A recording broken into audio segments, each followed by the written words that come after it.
Like, someone's going to be mad at something, and they're going to make it sound like they're sweeping for someone else. So I don't know what to do. A Squad. We gotta find. Nope. Red Stain beat you, Simon. Now what do we do? That's the first clue. Now what do we do? That's the first clue. Little Falgy there at the beginning, watching some odd block before stream.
Yo, what is going on, everybody? How y'all doing tonight? Oh man, let me get my screen up here that I'm supposed to have. Where you at? Where are you at? What happened to it? What happened? Let's just put me on screen. So, what a day, what a day. Hey, what's going on, Kamoji? Red, don't be sorry that Simon didn't get in here first. Good. I'm glad you're doing all right. I think it was very interesting finding out that your mom worked with service dogs and all of that. Check the chat logs for Christ's sakes. Oh, so what are we yapping about today? Well, I mean, we've got some of the normal slop that's going on in the world. In fact, we're going to be talking about a subject that I don't like to talk about, and that's going to be Hassan Piker, and Hassan Piker is bad. All about him shocking his dog. But before we get into it, I need to show you the worst thing that has happened on it. Oh, also to let you know, yeah, it's been like that for the nearly 10 years now. Okay, that's pretty cool. I don't know if you saw the message, but I'll be going in a couple of months to get mine. And I get to learn all about it, learn the commands, all of that stuff. It's like a 3-week course that I go through for it. So it's nice to see someone else that's gone, through that similar. Well, obviously you have more than me, but so let's go. I got a bone to pick. If you don't know, if you haven't seen it, let me bring up the scene here. Let me bring up the scene. I got a coffee. So, and we'll bring it up this way. I got a coffee because I've been trying to find a way for people being able to tip me without there being without having to give out their first name. I don't know what dog I'm getting yet. They said I won't know until I get there. My dog, the last update, when I'm somewhere within my 180 days, they sent me and said that the dog is being currently tested and that it could push back my date if the dog fails. So they've picked out my dog. The trainers have picked out my dog. We're just going through the last few processes. Like I've been going to work and getting my paperwork filled out so I can bring it to work. Which I work for the government, so it's shut down. You'll laugh if it's a Bernese. I know a guy who has like a poodle. What is a Bernese mountain dog? Yeah. I take that cute little guy. Look at him. Hold on. Let me get back here. We'll get back to the money in a minute. We're going off topic here. Look at him.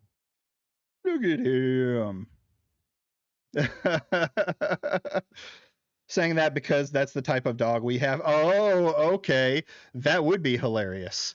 I know the organization that does it has a ton of their own shelters, and they pull from other shelters too. They're really selective, though. They do measurements, and the dog has to do certain commands before it gets chosen to be a dog. But anyway, let's go back to the good stuff, the important things, money. So anyway, I got a coffee. I have it set up so that you can use cards on it, and it has a little TTS. So if you ever want to tip, it's there. At the very least, of course, like the channel. Just helps me get in the algorithm so that I can have more people to yap with, like you guys. You're not a dog until you learn this damn command. Oh. And then if you like what you see today, or if you like any of my other videos, subscribe. Hey, Goro, what's going on? And we'll go from there. But speaking of tipping and reparations specifically, yeah, it is. Yeah, cooking fish. I have a bone to pick with somebody today. I have a bone to pick.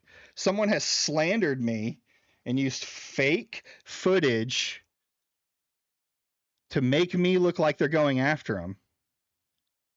Here you are, Damaged. Here you are. Hold on. There we go.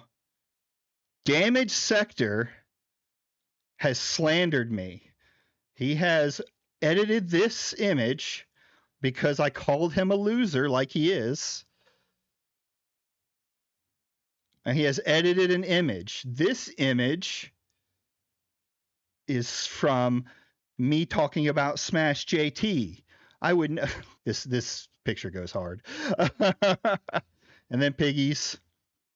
Anyway, This is a fake image produced by a man, and I'm just going to say you owe me reparations. No, Damage is always funny. He catches me off guard every time. I was like, uh, I was shocked. I looked at it and was like, did I? Did I actually make that? But what do you have to say to yourself about yourself, Damage? Huh? You got anything to say? He spreads misinformation.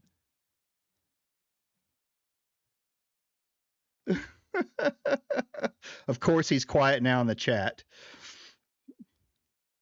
But anyways, I thought that was funny. We'd bring it up.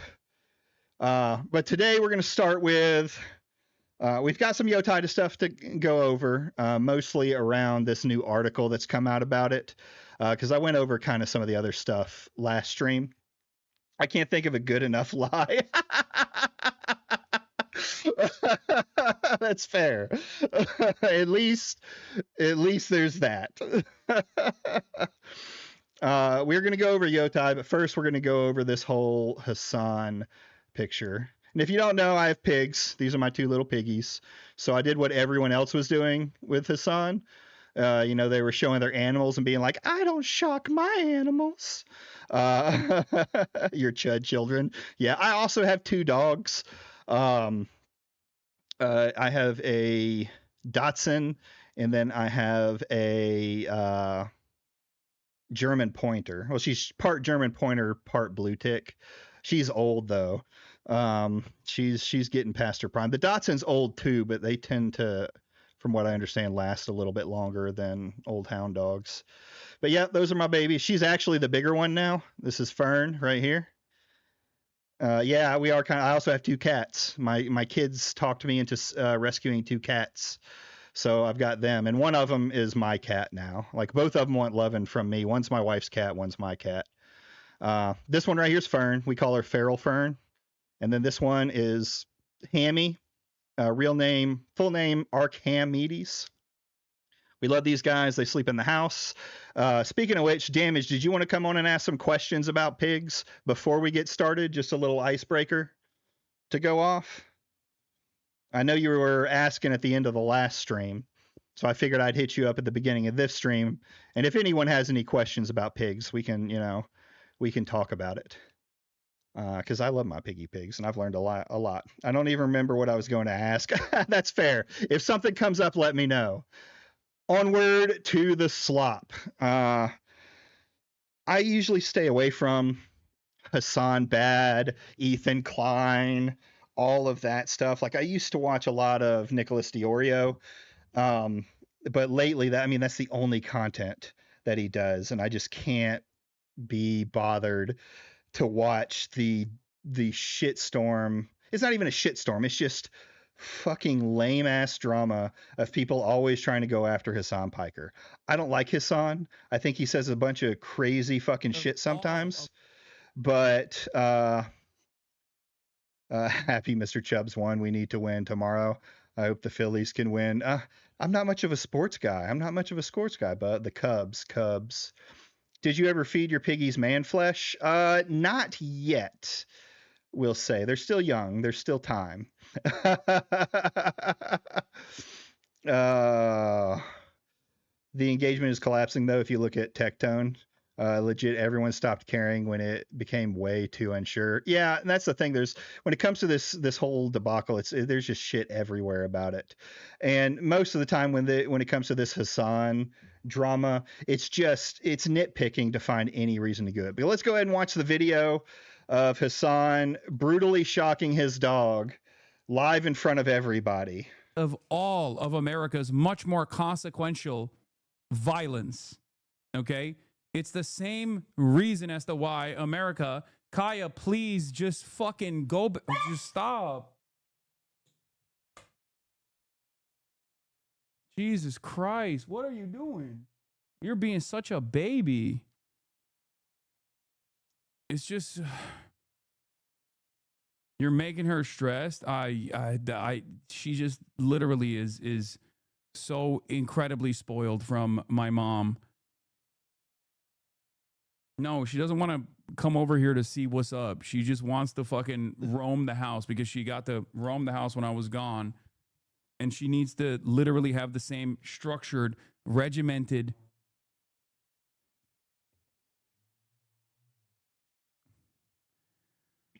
I think that clip went to Trump's big baby desk immediately. I hate everything. I hate everything. Of all of America's much.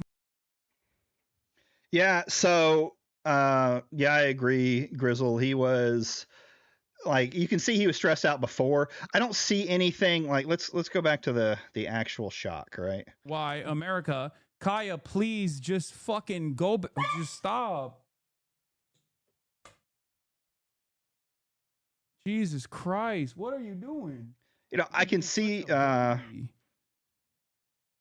where someone could come to that conclusion. He reaches his hand over the puppy. Jesus Christ, just Kaya, Let's please see. just fucking go. Just stop. I don't see why he would do that live. Here's my thing though. I don't see, if he did use the shot collar, I don't know why he would do it live on stream. From what I understand, there's plenty of times that we've seen him tell her to go sit down and she sits down just fine. People are saying that she got her foot caught on something. Yeah, you don't see anything. I mean, he moves his hand down to around where his mouse is, if you watch. But I don't think that. Stop. I don't think that's. You can't tell what that is, right? Fucking go.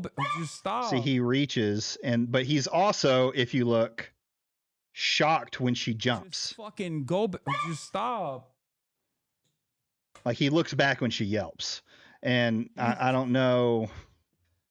So anyways, that's the video that everyone has freaked out about because Hassan Bad. Oh look, there's Rev. Anyone claiming that this wasn't him hitting a shot collar is coping. This is just another layer of insane behavior to add to his resume. One of the gay Hassan dramas. Yeah, this is low level, and I agree with you too, Guro. What is it? Livestream fails has like just pretty much collapsed on itself. And yeah, they're constantly under that same thing. I've even stopped watching them unless there's something that comes up that is not, this dumb stuff. It's already been proven that they're controlled opposition for the bigger streamers, like especially around OTK. So it's like, why even look at them? But anyway, so there's another video that comes out later. Of course, he gets back on the internet and he shows them the collar. Of course, I was sent my favorite shitter, Gay Viper, and he says, I grabbed 180 of Hassan and the dog collar. He says it is the capacity to vibrate, and that's it. Let's check the owner's manual, shall we? What's up with the fresh electric type, buddy? Something get removed? So we'll get to that in a minute.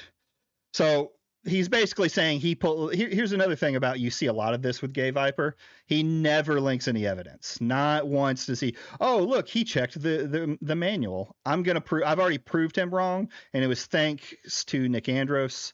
We're going to go over Nick Andros's evidence here, and then we're going to do something for Simon. We're going to listen to Rev's take on it. It's possible too that she just stubbed her paw. God knows my dog has done that a few times, and especially in his old age. Oh yeah, absolutely. I've had my Dotson yelp over the smallest things that happen. I'm guessing he didn't read the manual. Spoilers, Goro. Spoilers. So let's watch this video. This is the one that people are talking about. Okay, this is the one. This is the one that they saw. It has the capacity to vibrate, and that's it. Are you happy? See, they say this is electrical tape, but I saw another YouTuber talking about, hold on. Does he look? The tape, oh my God, he did show it. He's a fucking retard. I didn't watch the video. I thought it was just, where are the nubs? Where are the nubs on the tape, Gay Viper? Oh, he's so retarded. You can even, someone even noticed and said that this might be a scuff mark.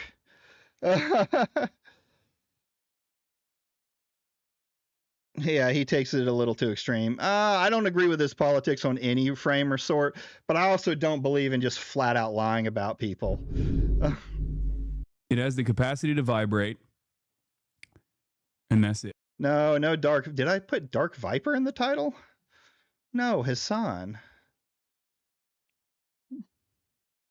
Hassan Bad, Vincent.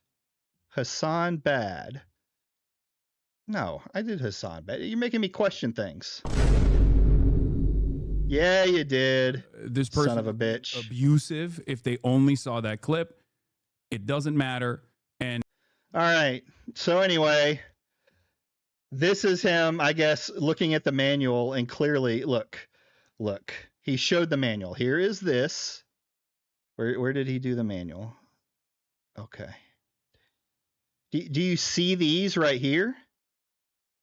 Do you see these? It's here. Here's the whole thing. This comes from Nick Andros. There's nubs. Not much, just free to chill for a bit with Red Stain. Yeah, anytime, man. You can always hop on. Where are the nubs? Let's go back to the video.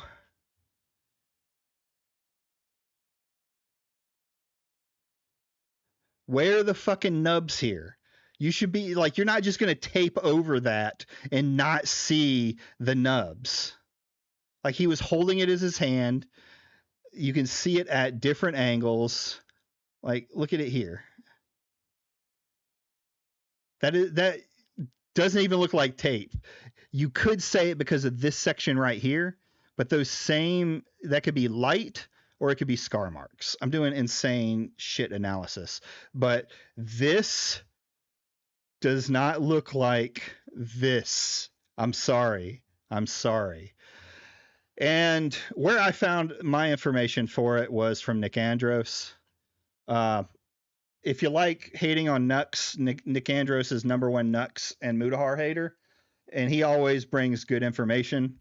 He's been getting a lot of traction here lately, and for going after Tectone. He made a video that Tectone thought about suing him over, and made threats at him with.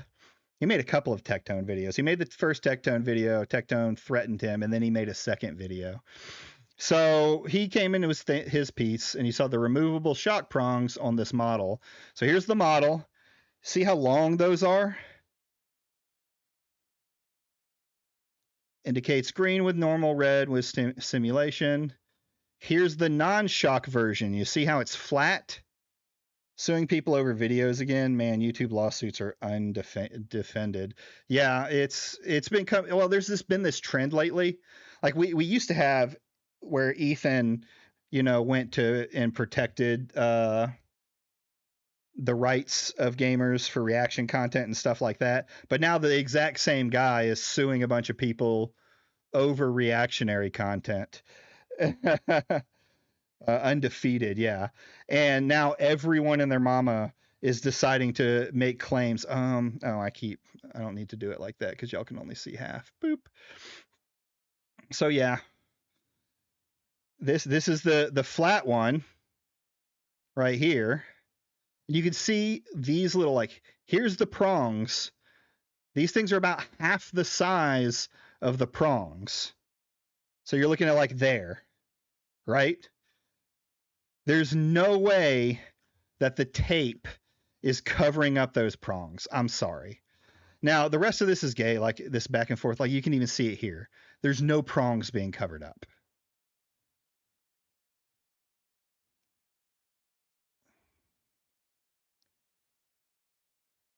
Sigma disagrees with me. That all depends. I would have expected the dog vibrator reveal to come from YMF. Oh, God.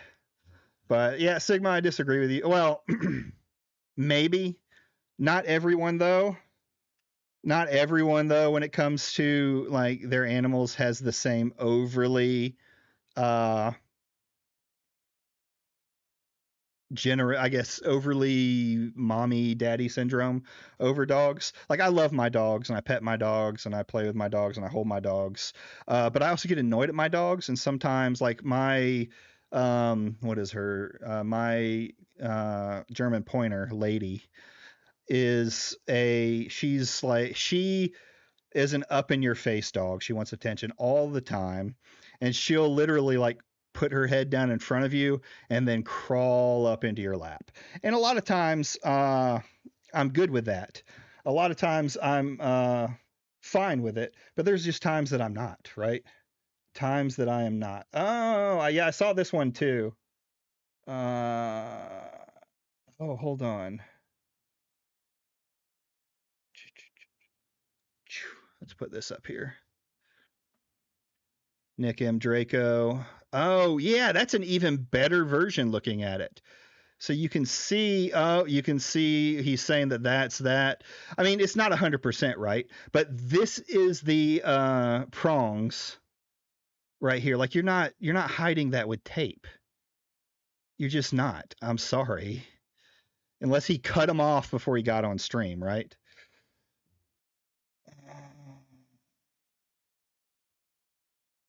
Oh, nice.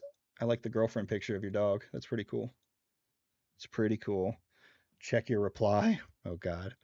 Or just a normal charging port.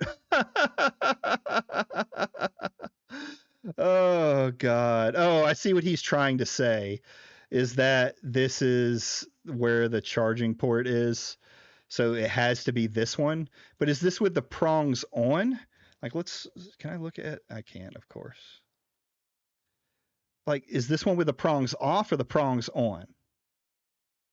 I'm guessing prongs on, but still half of that size would be on there. Not. I can see where they want to say, like, here's this and here's this. It's just so fucking retarded. I don't know what to think about it. It's the gayest drama on earth. I like Nick Andros's work because I do see, like, even with this P300, he didn't say the model, did he? He's basically saying that the prong plate is removable, which it isn't. Yeah, I mean, Nick showed us that. Like, that's how you remove it. There's like, you're not going to remove the prong plate right here. So I don't know. I think he's missing the point with what he's trying to say. Because what his thing proves is that these prongs are long as fuck. And when you take them off, half of the prongs, half of that metal is still there. And there's just no way he taped over it and got the same and made it look flat, right? It looks flat. And it might not be this exact model. It could be, it's old as fuck, so it could be an older model from it. Something that may not be on the market anymore. So it's dumb drama. Anyway, why the fuck does he have a vibration collar? What do you mean, why the fuck does he? Some people use vibration as a method. I've known people who used shock collars and then they turn it to vibration. I don't agree with that. But in the case that is the case, yeah, in the case that is the case, there's so many, like, there's so many people talking about this, and there must have been like 12 or 13 different collars shown before it, that it's nonsensical. So let's watch a little video on it, and then we're gonna look at some Yoita stuff and go over a friend of the channel's Kira in his video. I've tried to use such a collar before with my dog. It didn't work. Yeah, I've come to learn as I got older, but when I was a dumb kid, that like pain as a because I used to spank dogs, right? Pain as a teaching method just doesn't work the same way, or even close to the same way as using it with positive motivators. Even more so, pig fact, with pigs, they will remember it forever. Like they're not the same as dogs in the fact that they'll still kind of, forget it. Vibing dog collar did Never did. Oh, you used a vibrating one? Yeah. Well, it's like you have to, if you're going to use a vibrating one, you have to get the initial shock. Like I was saying, most that I know of tell you to use the shock collar at first and then switch to the vibrating, because you build that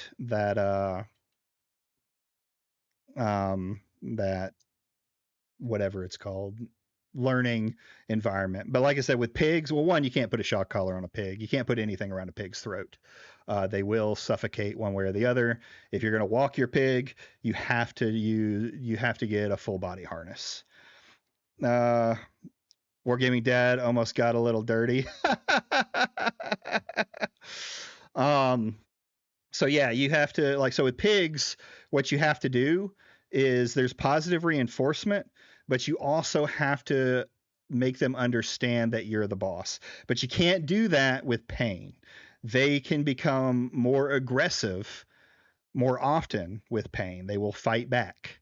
So what you have to do is the best way, if you have a pig who's like best example I have is Fern Baby. We've been calling, she's Feral Fern. She's been in the stage of fighting back. Part of it, I think, is because she's not fixed yet, and I think we need to go ahead and do that. Hammy can't get her pregnant. Hammy's already neutered, but actually it's castration. They castrate them because of the way pigs are. But so she's been nipping at me and the kids. She actually bit me one good time, left a scratch down my leg. So I had to tell the kids that we have to start pushing back. Anytime that she tries to move you push her away. When you push a pig away, that shows them that they're not the boss. They don't have the control, but you're not doing it with pain. With that, we haven't had a problem with her since. She hasn't bitten at anybody. We're trying to get her so that she'll eat from your hand like Hammy will. It's not recommended that you hand feed pigs because they'll try and gobble everything up. But Hammy has been with us so long, and because of the way my wife was really the one who did it, she would sit down with him and like teach him to take it gently. He does it that way. So pigs are really smart. Don't use pain for them. Pigs are awesome. Hey, what's up, guys? Riff here. So today we're dealing with perhaps the biggest PR incident facing Hassan Piker yet, which is really saying something. Okay, so hold on. I don't watch a lot of Rev. The dog collar was the biggest PR incident. It wasn't him saying that America deserved 9/11.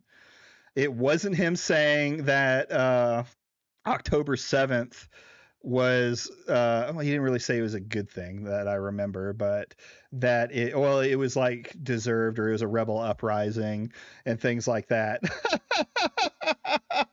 That's right, blame 7. No, none of that other stuff about, terrorism being good, quote unquote, and all this other things that he's done.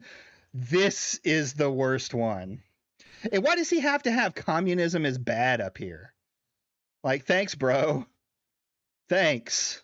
Hassan Bad. But yesterday I made this tweet. A very bold statement where I said, communism is bad. Now I got a lot of support on this tweet, but it seems to have enraged a certain individual. Someone who said, hey, let the He legit hasn't addressed like the economy or anything.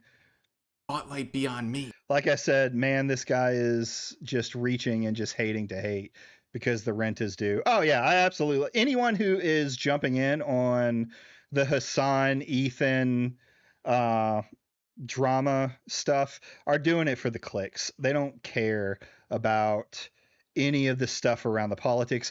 Half of the people who are commentating on it now didn't even care about politics until recently with this back and forth with Ethan and all of them. Are you making your own bag? Sure. I don't give a shit on that way, but it's just so absolutely brain dead. And who is that individual? It's Hassan Piker. He saw that and said, hey, wait a minute. I need more attention. I need to do something. I need to pull a stunt. They'll get more attention. Second largest political YouTuber, but he needs attention from fucking Rev Says Desu. Not me. to the point where he was trending #1 in the United States yesterday. And what did he do? Well, he has been alleged to have put a shock collar on his dog and zapped his pet, Kaya. I seriously hate that I have to semi-defend Hassan in my next video, giving how much Rev is being a dumbass. Yeah, that's kind of my thing too, is like, I don't like Hassan. Why are you making me defend him? Because you're just wrong or completely brain dead. Because yeah, deep ass voice with a little girl, AV, preaching to me about the left is evil. Yeah, this is the same guy who, what, doesn't he talk about the Trump administration, Simon? If you want, you can come on for this segment since you're the expert on him. Yeah, it's always it's so brain dead. Absolutely brain dead. I got everyone in Discord giving me the good old Hassan Bad. Hassan Bad, guys. Hassan Bad. Oh, you're at work? That's fine. That's fine. she dared to be a nuisance, to cause a slight inconvenience to his stream. Now, before we get into what's going on with Hassan, Twitch is in a very weird... Why the fuck are we moving on to Twitch? Your videos about Hassan. At least on my stream, I try and put like the different things. I just realized I have that all fucked up. Have it all fucked up. None of y'all could tell me. Bad. Oh, yeah, that's that. There we go. There we go. There's his full little girly face. I'm also legit so pissed at how much they give a fuck about kick streaming. A dude getting beat for years till he fucking died. There's no consistency with it, right? They don't call out everything that's bad. They only call out the things that their side wants to call bad. I mean, that's pretty much how it goes with these guys. position thanks to Top Gooner. At least you have an excuse CEO of this being a stream. Well, that's true. Yesterday, a very popular streamer by the name of Fandy, she went viral for delivering her own baby live Oh, this. Twitch.com. Now, wait a minute.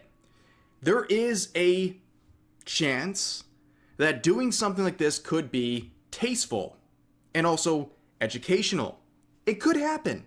Under the right circumstances, this could be done in a right way.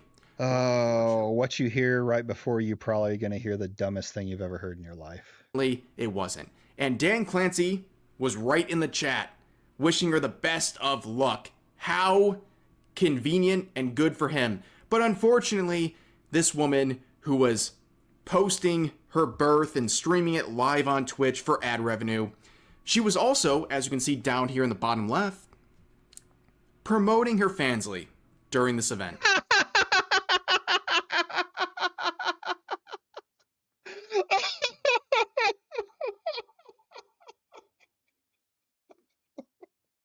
I had looked into this drama. I didn't know.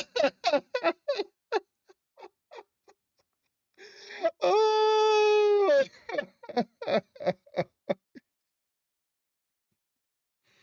Oh, God. I mean, you can't see how hilarious that is. Yeah, we live in a clown world. I agree. How dare she? It's, it's her own thing. I mean, you can't go onto Twitch without finding a bunch of OnlyFans or Fansly accounts. I think it's ruined a lot of people. I have 2 daughters. I hope they never get involved with that stuff, but come on. Can you say based? But the same with the e-thoughts. Lolly haters bad, but the same with the e-thoughts. She isn't even the own female. So hold on, it's not her channel, or is it the other person's OnlyFans? Oh, she isn't even the own. She isn't. Yeah. That's right. This woman only female streamer streamed herself on Twitch, giving birth to her child while promoting porn of herself. Let that sink in. I gotcha, yeah. Let that sink in where we are as a society and as a platform at Twitch. A woman live streamed herself giving birth while actively promoting porn of herself. I mean, how is that different than all the other creators that are on the internet playing video games and offering porn and, doing, what are they called? The IRL streams and promoting porn, anything else and promoting porn. That just means that these guys have a chance to get her pregnant now. The baby's out. You're a married man, stay in your lane. We're not even at Hassan Piker yet. Well, yeah, because this had absolutely nothing to do with Hassan Piker. Hearing you guys talk behind young girl avatars always makes me cringe so hard. I agree. I mean, nothing screams weirdo more than a man in a little girl rig, right? I have more of an issue with her giving birth on stream. What is the point of a hospital? Well, there are people who do. I don't know the point of doing it, the home birth. We've always done it in a hospital. But people have videotaped their births forever, right? I guess the difference here is if it would have been back when you actually had to have a film camera, when you edited the video, you'd have to put your whatever whatever strip club you worked at on there. But put him on 1.75. Yeah, we can do that. He's not as slow as Smash, but we can do that. I can funny think Dr. Girlfriend, but that's on purpose. Like she could have done it. You could make a claim that, it's fine that she did the fans. Like, I don't know that I agree with that, but she should have done it in the hospital. This motherfucker. Oh, the problem is they can't see how funny that is to mock. It's gotta be, look how bad it is. Look all this and that. The progressive, right? He's been doing his best to be the model citizen, the progressive mind in a MAGA body, as reported by this New York Times article. Well, what's he been up to? Well, just putting a shock collar on his dog, Kaya, and zapping her during a recent stream. I feel very confident. This is not a leap. I would say with 99. I mean, all of these guys feel very confident. You know who usually is very confident? Idiots. 0.9% certainty that this is what he did. He saw his dog, which I believe to him is just a mascot, getting out of the little bed he set up, and doing something. Okay, how many streamers, how many have an animal sitting behind them? Right? Hassan isn't progressive. No, Hassan's not progressive at all. But I was just watching Op Block, and his dog sits on the bed behind him, and when he gets enough donos to meet a goal, he feeds the dog and sings a little song about it, right? So what he's saying here is like, well, isn't it so awful that he has the dog sitting behind him? This is a common thing done throughout streaming. So this whole first part is just absolutely worthless. Something he didn't desire. Not barking, not biting, not doing anything that's really disruptive, but not being the mascot he wanted to. So what did he do? He zapped it. He harmed it. Here's the clip. Of all of America's much more consequential violence, okay? It's the same reason as to why America, Kaya, please just just stop.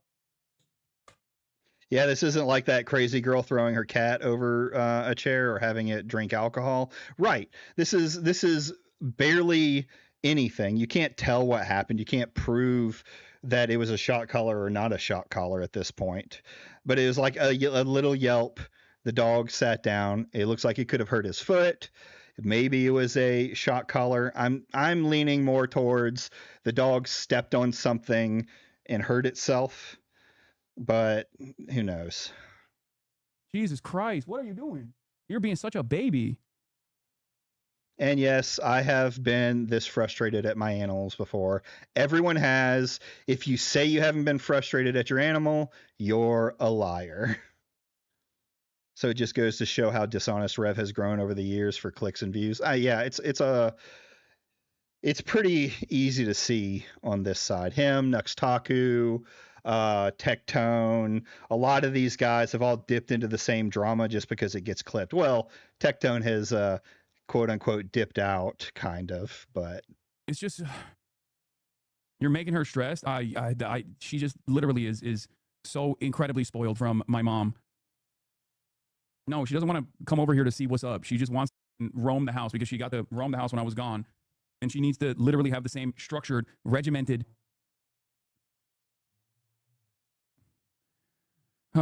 you know, you didn't really have to play the whole fucking clip.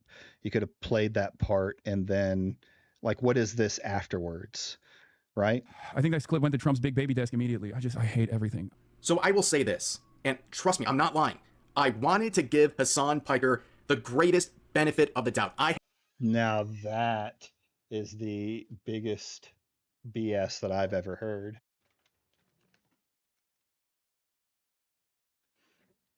Biggest BS that I have ever heard. Rev says Desu is going to give Hassan Piker the benefit of the doubt. Come on. I have many criticisms of the man, but I did not want to add animal abuser to those unless He also just said that this was the biggest PR scandal Hassan Piker has ever been through. So it's like you just said the opposite. I was fairly confident.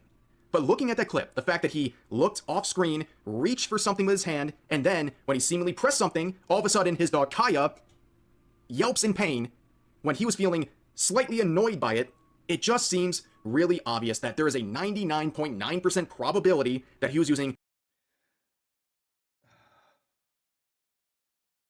So it just seems like we went from, you know, all right, let's see if he shows evidence. Maybe I'm pausing. Some form of a shock collar on this dog because it didn't fit the mascot role. Now, let me say this. Anyone who hurts an animal and has this sort of reaction to that happening, I do not trust you at all.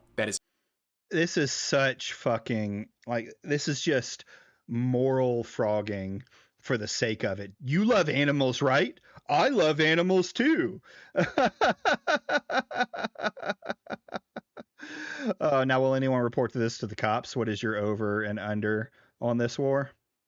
Will anyone report this to the cops? I doubt it. There's not enough there that I would think it would even warrant a conversation, right? It could have been any number of things.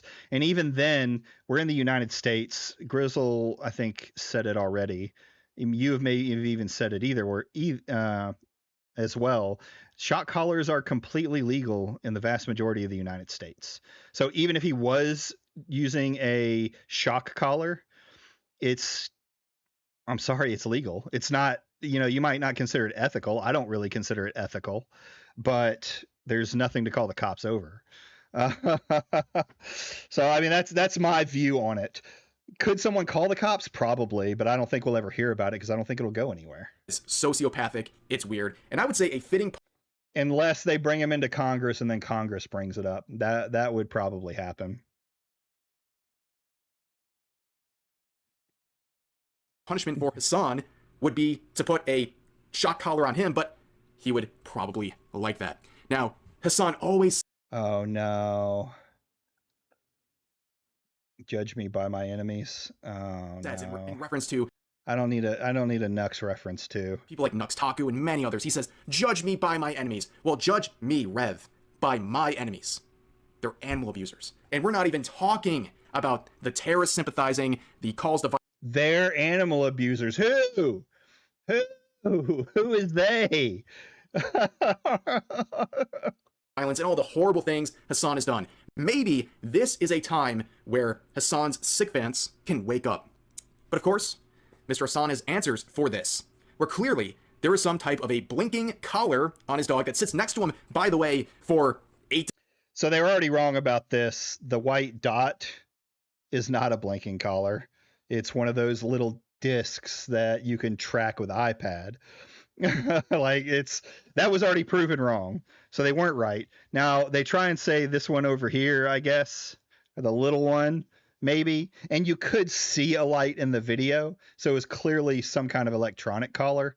But again, that was quickly proven that you can have an electronic collar that doesn't shock. to 10 hours a day while he screams and cries and rants about nonsense on the internet? Ooh, that's an interesting statement. He has an explanation for everything. It's going viral that they're claiming that the most well-trained and the most spoiled, best kept after dog on the planet is actually being abused by me, apparently. Because I gave her the place command while she was getting off, and then she yelped. These shadows don't know she broke the other beds? Yeah. She'd broken the previous bed. Bro, that dog is being abused 4-hour streams every day of Hassan. I can't imagine. Yeah. And I suspect it's coming from... Why did he play the whole fucking video again? Like, why not just get to the point that you're trying to get to? You know, some crazy haters. They said you shocked her with a button. Yeah. In my evil villain lair. Good thing I didn't hit the trapdoor button instead on accident. She reviewed food online. She yelped. No, she went when she was getting off the bed. Because I assume she like either stepped funny or clipped her fucking foot on something. I don't know. So that's his lame excuse to everything going on. Personally speaking, I don't buy it. And yesterday I made this tweet that got a lot of attention saying, what a surprise. The guy with zero evidence who says it's 99% sure that it's a shock collar doesn't buy it. It's sad that Hassan had to be caught in 4K abusing his dog for a sect of people to finally recognize this man for what he is. And I guess that resonated across many different audiences. This is the one, I guess, that really grabbed the attention of people who even praise Hassan. They're like, the terrorist sympathizing, the calls to violence. That was something I could deal with, but abusing a dog, I guess that really is a testament to...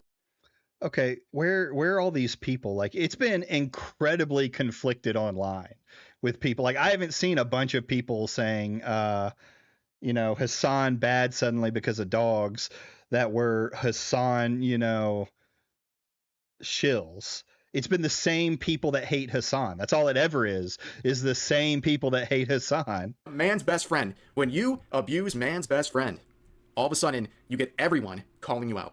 But of course, his explanation is terrible. Because even if what he's saying is true, that Kaya just yelped after tripping on something, dude, are you not concerned? I had a family dog growing up from like 5 years old, and it passed away when I was going to college. And any person who grew up with a dog or has a dog, and you've spent enough time, you understand what I'm saying. At some point, completely unintentional, you're going to do some weird movement, or you're going to back up, you're going to do something like that, and you don't realize your dog is behind you or to the side of you, and you accidentally step on its paw or its tail, and it yelps. And there is something within a person who loves their animal and truly cares about them. It's like a primordial. This is just complete bullshit. When people are frustrated, like like it sounds like Hassan was even before his dog started moving, just from that small clip, people get frustrated and say things to people and animals they don't really mean to say. Do I think they beat them when that happens? No. But you might accidentally step on your dog because they're all over your, all walking under your feet, and you end up tripping over them. They yelp. You say, what the fuck are you doing there? Or something like that. People don't immediately always go to, this is just bullshit through and through. And I guarantee you Rev has done something similar where he's had a frustrated day, if he's ever even had a dog, and he tripped over it and cussed at it. Tell me about it. My cat does that a lot. Damn dog would be over 20 years old if that was the case. Yeah. Desire, a primordial concern, where you're like, you hear that noise and you're like, oh my gosh, what have I done? Is my pet okay? And that's on accident. Hassan, in this case, I believe intentionally harmed his animal because it was caught. I believe might have 99.9% sure. Always got to leave a little bit of a gap when you're making idiotically confident claims. Causing him a minor inconvenience on his stream. But even if what he's saying is true, what was that reaction? Complete indifference and even mocking the suffering of his pet, mocking the fact that she's being a baby, is what he said. Something about that just doesn't sit right with me. It does not sit right with me. Someone who can hear a yelp from a dog God, this is shut the fuck up. This is just sympathy farming. That's all this is sympathy farming. He would have not given a shit about any of this with any other streamer that happened to. He only gives a shit about it because it's Hassan Piker, right? It's just fake sympathy to make this sound as worse as possible. On pet and just be like, well, As bad as possible. even Whatever. English is hard. I'm not buying it whatsoever. This whole thing is ridiculous. This meme is not a joke. I've always found it very weird that his dog Kaya sits next to him for the entirety of his streams. He goes live every day for like 8 to 10 hours, and it's sitting there. And now, all of a sudden, well, it got... I'm sorry, what did his dog do wrong again? Guys, please explain to me. What? Jesus Christ. Listen to you go over people's dumb stuff while listening to Harvest Dawn from Oblivion is perfection. It sounds like it. I like it. Did Kaya do wrong? Forget the shock collar, all of that. What did this dog do wrong in that clip? Nothing. But of course, comparisons are being made, as pointed out here. If Tectone or Asmongold did this on Twitch, they would be permanently banned. And No, they wouldn't. Come the fuck on. The things that Tectone has been banned off of Twitch for were clear violations of terms of service. And he did it to get banned to try and get more clicks and views. It's very obvious what he was trying to do there. As for Asmon, the only time that Asmon got banned was his dumbass Israeli take, right? Or no, it wasn't Israeli, Palestinian and getting genocided take, which he's had more dumb takes since then. I believe this 110%. If those two men did anything close to this, they would be banned. In fact, anyone beyond Hassan and his orbiters, if they did something like this, My friends wouldn't get banned. Why won't he get banned? I don't give a fuck. Yes, we've heard it 1,000 times. Twitch is bias. 100%. Guess what? They're not going to fucking permanently ban their biggest cash cow, Asmon, anymore. Right? Maybe a week, 2 weeks. But if he did something legitimately crazy, they would not ban him. they would be banned permanently on Twitch. Just saying it. But with him, nope. It's all good because he is the golden boy of Twitch. And I hope they enjoy continuing to collapse in their defense of people like Hassan. But of course, his sycophants, they're out in full force trying to defend him. Where people like to say, he doesn't use a shock collar, by the way, because, alas, the brigade has begun. Yeah, I live would share some stream more fails. concerning clips involving Hassan. It's just such a I wouldn't say that because inconsistent is my opinion. Twitch is biased. Yeah, inconsistent is probably a better answer for it.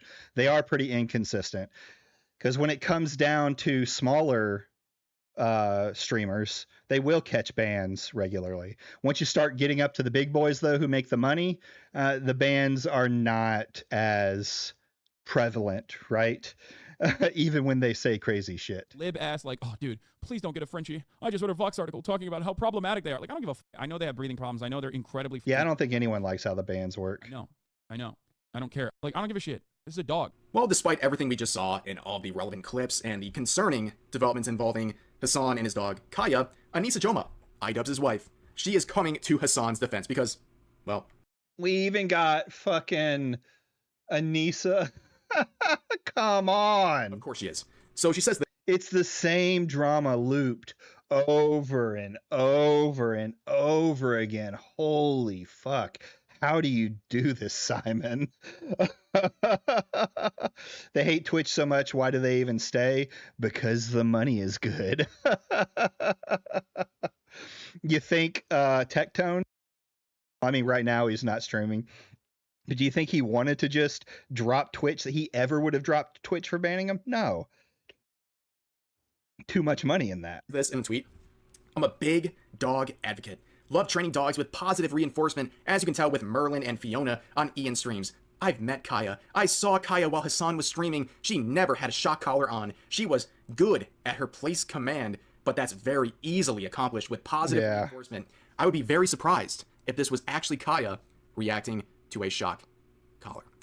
Now, not that long ago, back in 2022, she was proclaiming her pain seeing a dog suffering, but has nothing to say for Hassan's dog. Read that fucking statement, retard. My Boston Terrier jumped off the couch, yelped, and is now limping around and crying uncontrollably. I hate seeing my dog in pain. Jesus, I can't even comfort the guy. He doesn't even speak English. Can you fucking read the difference in that statement and what happened with Hassan? Collar or not. Political drama is like EA sports games, very minor changes, but marketed as something new and amazing. Damage, that is beautiful. That's probably the best description I've ever heard. I'm stealing it and putting it on X. Kaya in a similar situation because, of course, she is a sycophant. Now we see Ethan Klein entering the fray, who had something to say. Jesus Christ. Everyone. Anissa and others looped Ethan Klein into the situation for some reason, even though he has absolutely nothing to do with anything. But of course, he had a statement, and he condemns what happened in the situation. Let's give it a quick listen. Many of you guys know that I'm a dog lover, and there are a few things that horrify me more than people that abuse their animals. These are precious creatures that need us and depend on us, and abusing that trust. Oh. A clip of Hassan Piker is going viral right now of him shocking his dog Kaya for taking one step off of her mat. Isn't this the guy who killed his little dog by giving it too much cheese? Let's take a look. Such a first world problem, but it is emblematic of all of America's much more consequential violence. Okay? It's the same reason as to why America, Kaya, please just stop. Jesus Christ, what are you doing? You're being such a baby. I always found it bizarre how Kaya, Yeah, they had a little dog, and apparently he said on. I remember seeing it. I just don't remember when.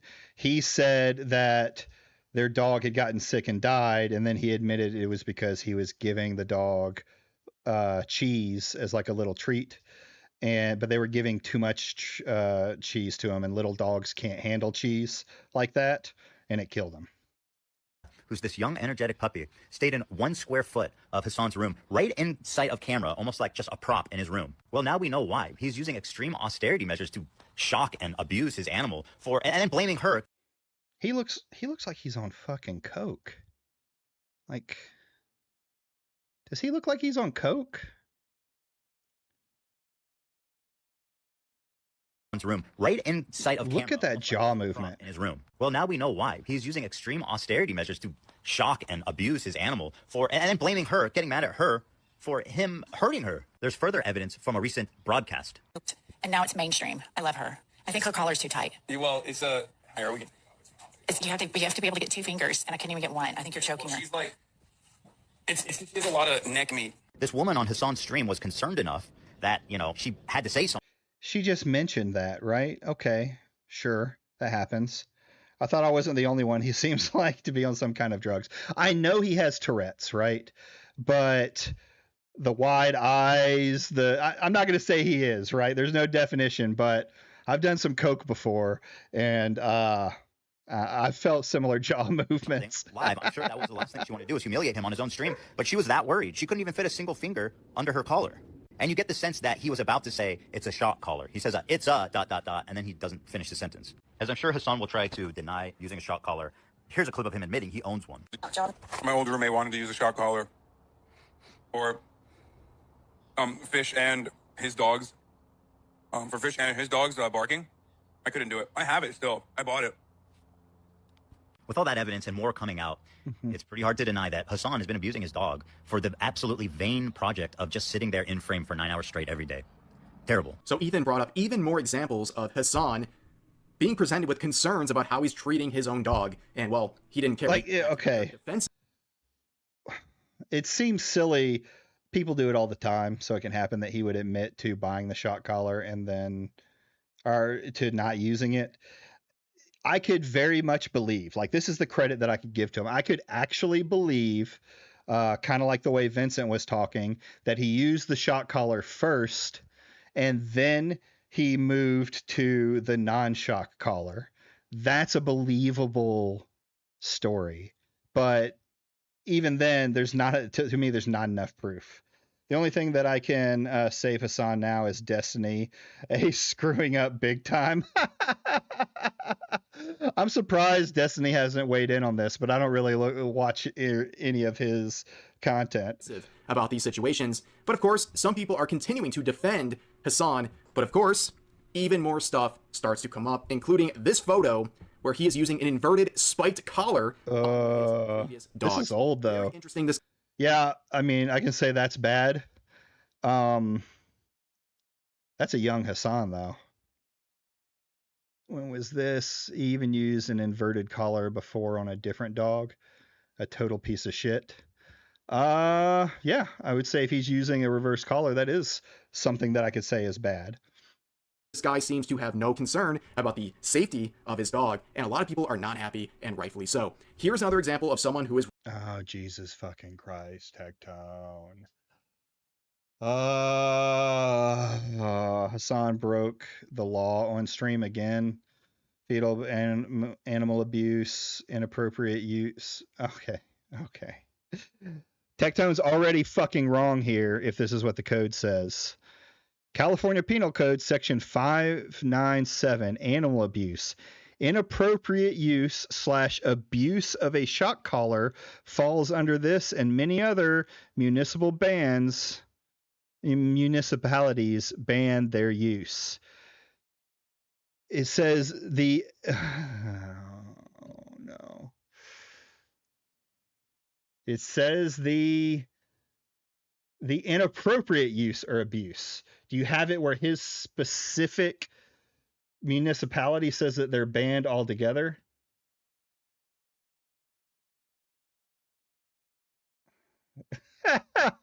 You son of a bitch.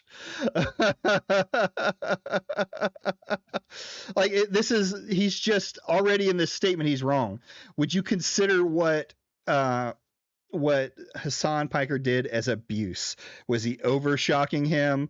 Was he shocking the dog for, like, yeah, you might think it's a wrong reason, but would it fall under what they think is inappropriate use or abuse? People who quote the law confidently like this are absolutely brain dead. I've learned that going over the Alyssa Mercante case. The Alyssa Mercante case is so ass by the way people interpret quote unquote the law. Same thing when Mcdizzle called out Smash JT and pretended to be, the dev, right? What is this shit? You know what? I got you, big dog. I got you.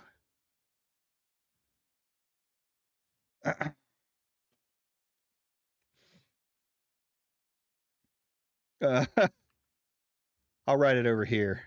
You're not going to see what I'm writing.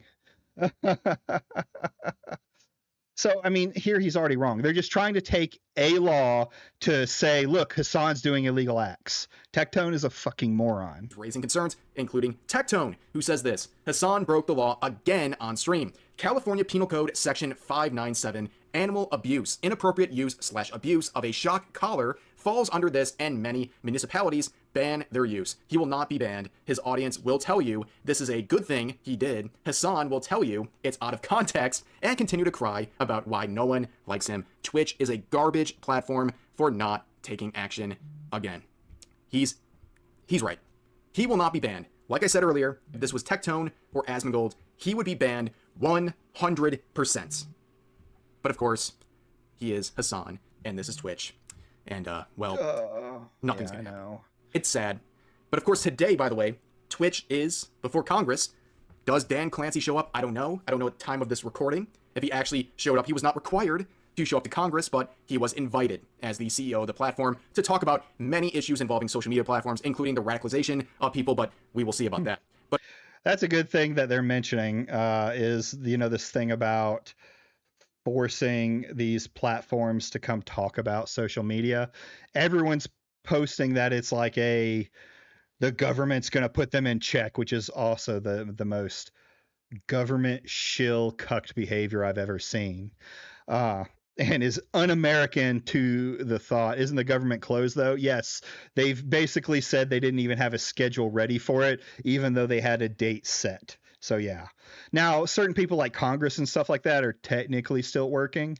And there are some departments that are working, but right now, no one's making any money. That's for certain. Well, the military is going to get paid on the 15th, but that is their last paycheck until Congress comes to a decision.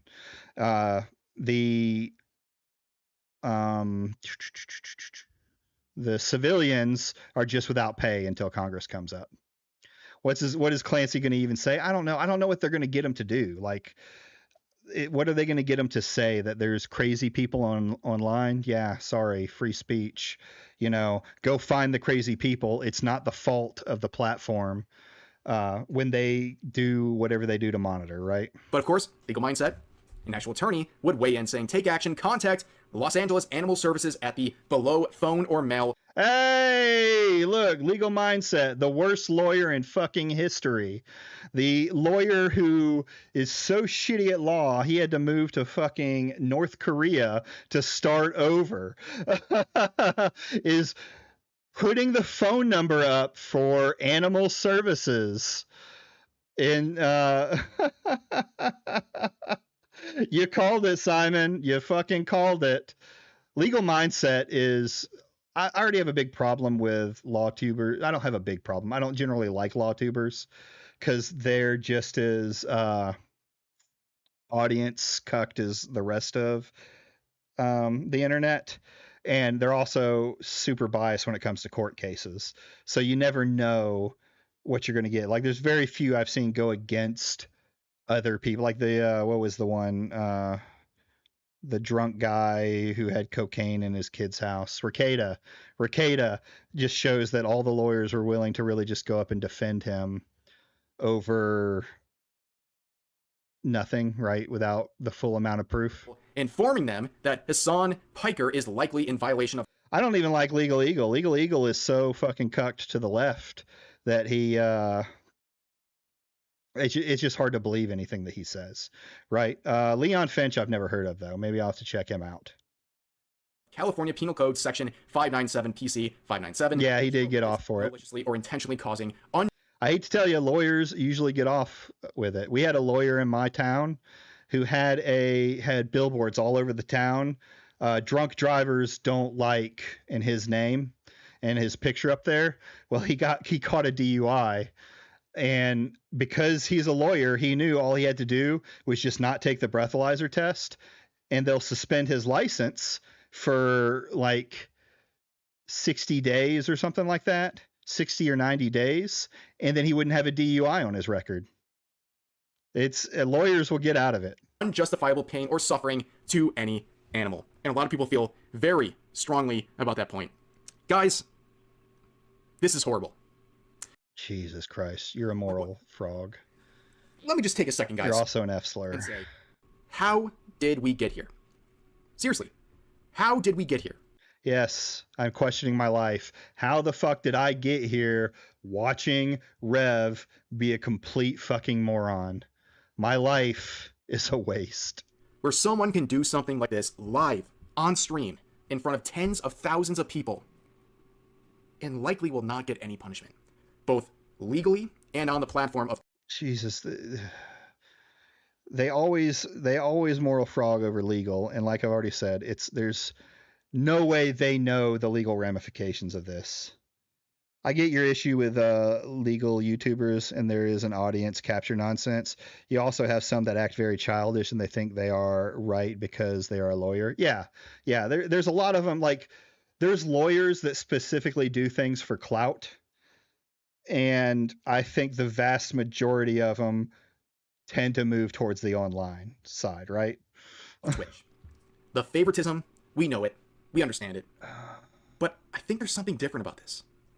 There is something special in a morbid sense about this, where even his own fans, if you watched his chat during this, even his own sycophants who cheer when he makes calls to violence and makes outrageous statements, even those people were a bit uncomfortable with this. And I think thanks, Simon.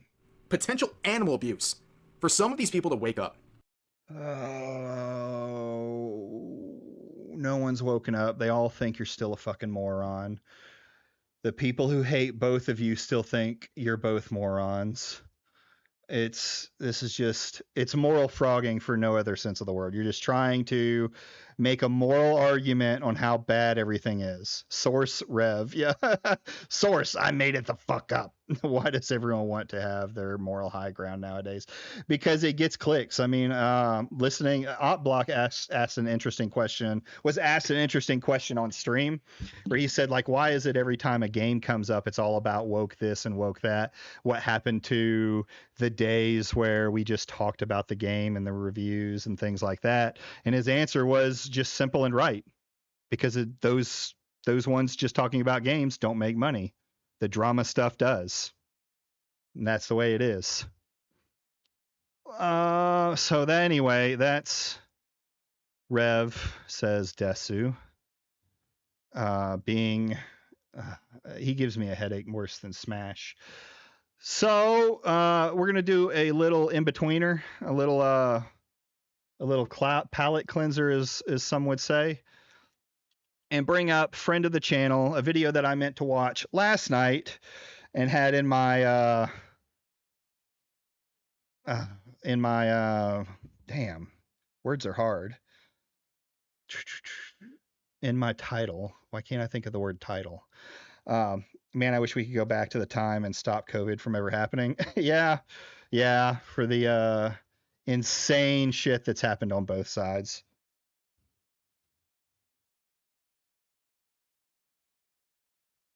Yeah, absolutely, Simon. Let me know when the video comes out. I'll watch it. We're also going to watch, in the Ghosts of Yoita stuff, we're also going to watch Kira's video on it sometime out this weekend. Okay. If you get it out before Saturday, I'll watch it on Saturday. Wake up. Oh, God. No, I don't want to hear his voice again. Hey, everyone. I hope you're doing well. Friend of the channel giving us an update on Ember. So let's see what Mcdizzle has to say on this one. Short little 15-minute video we'll go over. It's been just over a year since I released a video exposing Grums and his involvement, and very heavy involvement, in his game formerly known as Ember. I wanted to give people an update on what's really happened since then, and it seems that there's some fuckery afoot. Potentially $50,000 or more worth of fuckery. And no, we're not talking about $50,000 that was allegedly siphoned from Red 5 Studios towards his non-for-profit League for Gamers. This is about, all right, Simon, recent marketing materials to get more money, and it's insane. Just added on top of the $600,000. We'll get to that. He's going full Simon. What a bad and crazy. No, that's about as much Rev as I think I can take. I'll let Simon fight those battles, and occasionally I may pull up Rev, but we'll see. He's the expert. Crazy year that Grums has actually had. It's bad. In the last year, he's had his crowdfunding practices exposed. He lost the rights to these clips.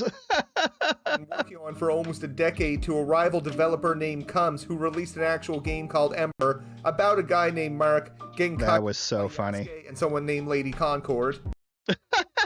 I've never looked into the game, but that's hilarious.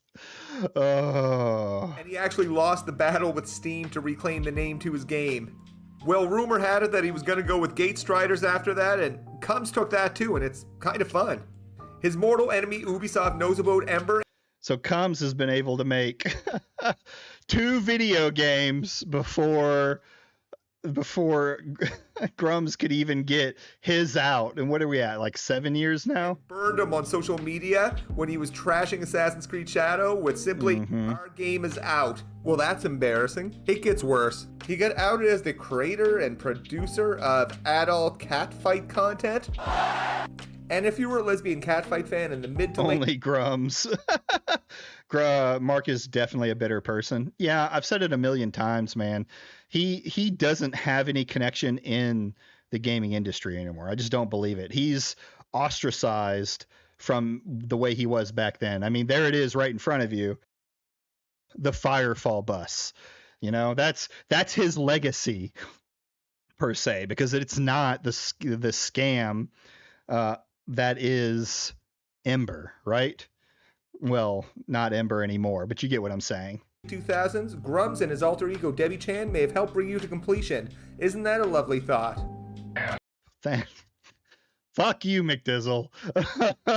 Don't be putting that in my head. Within your hands, I will get as big as I need to be. Grum's coming in with the assist when you're lonely late at night. Yeah. Well, he's just trying to copy that other big X streamer, the Ian Miles Chung. That's what he wants to be, but for gaming. That's why he's, been trying to get Elon's attention and things like that. It's fucking terrifying. It's gotta get a little darker here in a second, though. Like, it's some pretty odd fetish content, but I guess he knows what he likes, both in written form and in video and photos. No pervert. I'm just kidding, Grum, you silly little freak. Oh, and there was also record of him having an email address called Pretty Little Girl 16.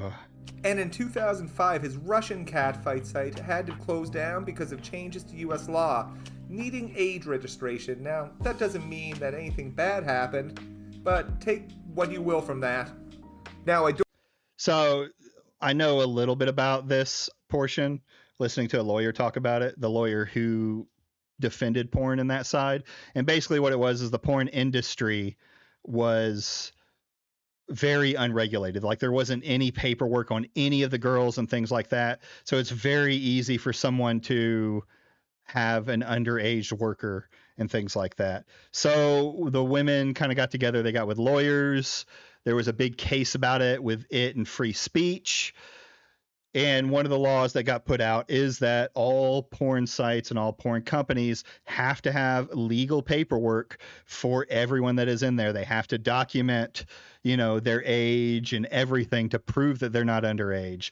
They have to have the testing to make sure they don't have any diseases and things like that, because that was very prominent in the porn industry back in those days. Yeah, the porn industry has always been very, very destructive. Even OnlyFans, which is marketed as being, women taking their own power back, is a lot of channels or a lot of girls are falling under some kind of group, like that stupid fucking kid who keeps fucking up has a bunch of girls under his porn under his OnlyFans group.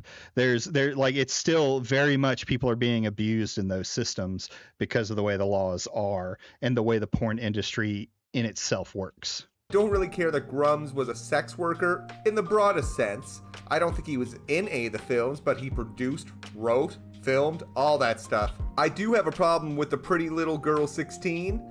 I also have a problem with the outsourcing to Russia and Mexico for cheaply produced adult content. And the abrupt shutdown of them does raise some reasonable questions.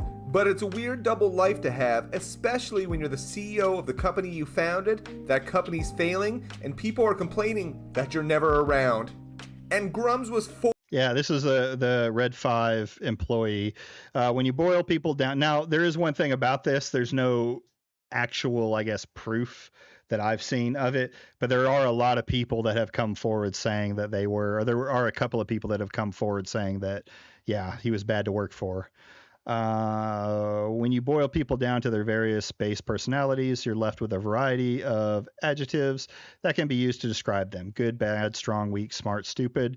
There's an enormous descriptors open to the full breadth of subjective interpretation for getting specifics. Kern is thoughtless. They were woefully inadequate, training, thoughtful, or thoughtless, blah, blah, blah, blah, blah. Jack Doherty. Yes. Jack Doherty has a bunch of girls under contract on OnlyFans. So yeah, one of them was his girlfriend, and there was that stupid fight out video that they had where she left, things like that. Yeah. So there are tons of people like Jack Doherty who are running contracts with girls, because what they do is they say, hey, you can come work for me. I can get you the numbers quick. I have a group, we'll market you. We'll put you out there. The exact same thing that the porn industry does. You can't do it on your own. There's a billion girls out there that aren't making any money showing their snatch off on camera. But if you sign a contract with me, oh baby, I'll make you famous. Hasn't changed a bit. Forced on live stream to watch himself getting They just don't need him in person on a casting couch now. Exposed and having to answer for it. I don't think I've seen a more epic crap Yes, Andrew Tate type of Cash shit. out. You got nothing, and you're gonna get 0 views, just like you always have for your entire. They always bring up the views, man. It's hilarious every time when they can't actually fight back an argument or have a thought smart enough to go against the argument. They talk about your views. Of your YouTube campaign, and you know what? You're getting an FBI report next week. I'm sorry. The video that he's referencing now has over 600,000 views. We also learned a little bit more about the CEO of Crixa Labs, Grum's mother. You know, fucking my whole family was involved. Do you know that my mom was a Playboy bunny? That she could go to Hugh Hefner's mansion at any time? And she says, Hugh Hefner is a very nice man. Is that all this is? Anna posed a really good question, though. How does your mom? Right. Dude, when I was in college and I put her picture on my... You hear the slip there? When I put her picture.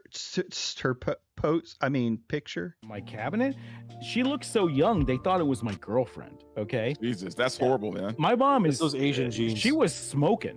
Geez, with those genetics, it's crazy that Grums didn't become a model. But don't worry, I believe Grum saw this as a positive thing. Yeah, it is an obsession with views. Sent to him. You know, the sex symbol that he is. You know what's going to happen is that after this stream, because I had, look, 10 years ago when I did Gamergate, I had so many women DMing me their tits and DMing me everything else and trying to get with me. And all this is going to do is encourage. I would love to know, like, 6 months later, did any of that happen? Dude, this sounds like that kid at school who's like, I got a girlfriend. She's just at a different school. This encouraged that, but a big part of his bad year was... Yeah, views, followers, ankle biter are the typical responses. Lately, it's been grifter. They've been calling me grifter quite a bit. So... Ember, and we're going to look at that. There's videos from me, loads of other people to back this up, and Grum's worst enemy is often himself and his own mouth. I responded to you, by the way, Damage Sector. Good luck. Taking a look at everything from when Ember started until now, including... Why do you need my name and address to talk? I've seen this come up quite a bit lately. I can call you Grums and you can call me Mcdizzle because I use my real name and you are a pussy, apparently. Okay, you can call at Real Hypnotic a pussy for not using his real name. That's cold. I thought you were bros. Oh, pussy. And then this got community noted. Fairly recent shadiness. Oh, no, proposed community note. Started in the summer of 2016 with a Change.org petition. About 6 months prior, Grums received a lien on his house, owing tax payments of about $250,000. This is relevant as people talk about and wonder where their money may have went. Yeah. His mom is the CEO, just like the adult content company as well. And there could be a perfectly... Well, you know, it came up today. What is his name? Atreus, you know, brought up that, like, I bet you wouldn't debate any of these guys. And I think he pretty much got blown up in there by everyone going, they won't debate anybody. they will hide in their little hug box and will not debate a single person. And they won't. None of them are going to debate anybody because there's a chance that they could be made to look like retards, and that just won't work. You talking about the quote post response? I responded to that already. Good. Legitimate reason for it, but Atreus, God, he's so close to just crossing over. Like I've seen a lot of the stuff around the Yoita things that he said, and he's very like, nah, man, this kind of sounds off, but he won't just flat out call them out for bullshit, right? Dizzle is kind of fascinating, being that he kind of started a lot of this by purely being some random guy curious about this project. Yeah, I mean, it came up from nothing. I remember seeing his first video. Man, it was bad, but it had good information in there, and he's gotten better since then. That's still fucking weird. The development of Ember started with some Indiegogo campaigns, labeled M1, M2, M3. M1 was for a website and forums, and he raised $3,000 for that. Keep the forums in the back of your head. I wouldn't debate any anti-woker. I just couldn't do it. I would lose it. I get that. I get that. It's hard to go with someone who has different views with you, especially when they can be as decisive or retarded as some of the anti-woker stuff is. But I think one, I like talking about that stuff with people in general. You know, I do stuff with my friends where we have differing opinions. But if you start pulling at the strings and you stay calm, it generally starts to fall apart for them. Head because they all seem to be deleted right now. M2 was concept art. He raised $23,000 for that and delivered on that, just like he did on the website and forums. M3 is where things really fell apart. In total, he raised $114,000 between that. Yeah, that's the hard part, is putting your bias aside. You think it would get nowhere. Well, the point isn't to change their mind, right?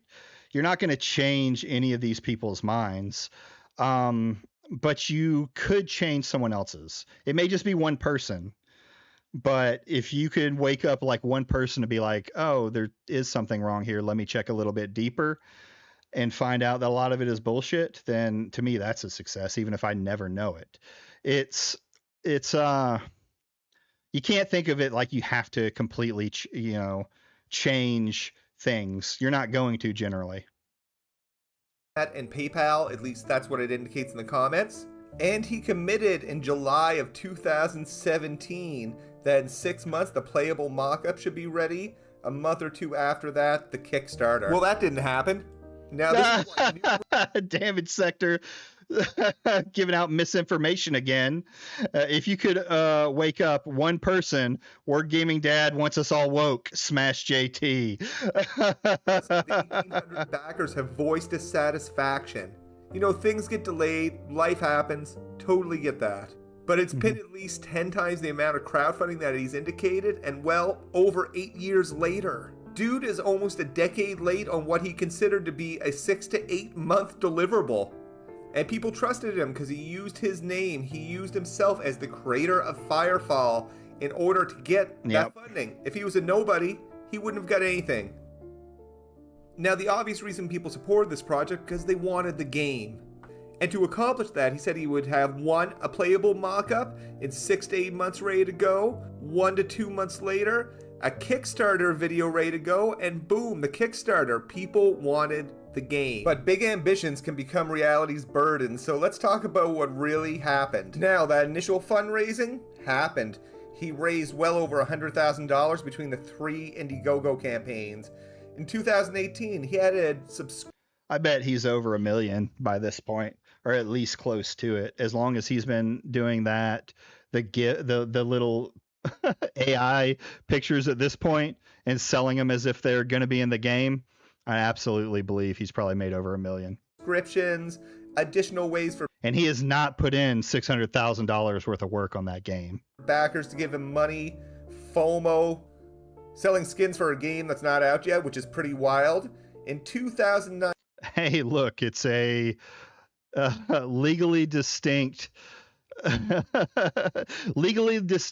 different Chocobo. 19. The first playable build of Ember was available for the backers. Why would you need a bird mount in a robot game? Now, that wasn't the playable mock-up that was promised. Essentially a tech demo and then a bunch of weird tech demos. Not what people were expecting, but they're patient. Those poor folks. Things went very quiet in December of 2021 until April of 2024. Grums took 2 years off. Yeah, didn't really it's a choice. Until he got called out about it. But he continued to try to raise money. We know in September of 2021 that he had at least 1,500 subscribers. If he kept around that number for 2 years, that's well over $250,000 raised when he wasn't even working on the game. Where did that money go? It's definitely a little wacky to push the crowdfunding pretty hard for a game that you're not currently working on and coming across... Dude, all of that just looks like that. Hold on. That one looks like AI. That one looks like AI. That one looks like AI. Maybe not. This looks like AI generated. This one looks like it could be actual concept art. This one maybe AI. AI. NFTs. Yeah, he's selling NFTs essentially. As a little deceptive on what's actually going on. He's selling backer packs as well as FOMO skins for a game that's not out. When I say skins, they're JPEGs. But you instead were delivering chapters to a novel as well as a tabletop game, and the novel, it's real bad. Now, it's not Debbie Chan Foxy Fighter real bad, but it's real Yeah, they should show on stream Damage Sector.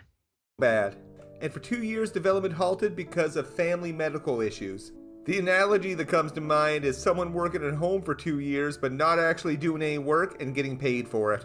Some people may characterize that as stealing. In November of 2023, Grumps sent out an email saying they're not going to be selling backer packs anymore, but you can upgrade for a few days. And it should also have text-to-speech. They're going to move to support their enhanced subscription program more. A bit of a pivot. When some early tremors around what was going on with Ember began to arise, this was Grum's response. That's why I invited people to our Discord. It's like, listen, you're not going to believe anything that I say. Go talk to our backers. You know, we've had our ups and downs. People know exactly what's going on. We're very, very communicative with our backers, and they know everything that's going on. Go talk to them. This is the thing with, like, these guys will sit here and listen to this. Well, Blabs has made her statements, right? And I can give her credit for that, but they'll sit here and listen to this and then never go look themselves. Join our Discord, and our Discord. Yeah, I got coffee because I was searching around and I was like, because, you know, I don't care about tips, but I also wouldn't mind if my hobby paid for itself, right? So I looked around for something that would be a good option where it's not going to do the things that Streamlabs does, where you, before I can even use something that has a card, I have to have certain numbers for them. And coffee was the best option for that. I could actually set it up the way I wanted. So there it is. New tip. Yo! Thank you, Grizzle. I appreciate it. First tipper that I've ever had. Thank you so much. It has been so positive and so uplifted by all of this that Razor Fist, he said Grumps could be the biggest scammer, but still be right. Let that sink in. Yeah, and that's the thing with this. Like, they would never let this slide with anyone else. If this was any left-wing content creator or say Airbagged set up a video game and then made and did the same thing that Grumps was doing, they would be all over him like Ride on Rice. Sector. Thank you, Porked BBQ Sector. I'm guessing that would be damaged. Oh, what a name. Thank you, bud. Thank you. I need to pull up the... Hold on. Here, we're going to listen to this while I look at something. Excited. So here's a compilation of very legitimate concerns from backers over the last year, including threats of a class action lawsuit. Blows my mind that he would treat people this way that have given him a fair amount of money. Here's a compilation and sampling of backers' complaints, including a poor old man that's been screwed around. I mean, there is a whole Twitter account going over the people that are mad at Grumps for backing out and stuff like that. And that's just the stuff you don't see. You know why you don't see it? Is because he deletes them. He bans them. He keeps control of the narrative in his Discord, and he hides behind the fact that, well, you should have said it in this specific chat that I'm never gonna read, right? The music here, he kills me. Yeah, I heard it starting. Nothing beats a Jet2 holiday, and right now you can save £50 per person. That's two. Hold on, was that? Oh, hold on, no. £100 off for a family of 4. Oh, that's funny. We've got millions of free child place holidays available, with 22 kilograms of baggage included. But now, with Jet2 Holidays, package holidays you can trust. Aptronatural protected. That's just a sample. The man can't take any criticism, it seems. Like, these are people that have given him money. Numerous backers voicing frustration. Thank you again. I went and looked at it. Thank you for the $5, guys. I appreciate that. Having their concerns unheard, being banned from the Discord. Myself and others never said a word in the Discord and were banned. I suspect, like other paying members that he has banned from the Discord, he wants to mitigate all this information getting out there. The things that he says that he doesn't do, and it's really too much to cover all in this video. Also, remember those discussion forums that Ember had? Well, those are all gone now, and some people were pretty pissed off about it.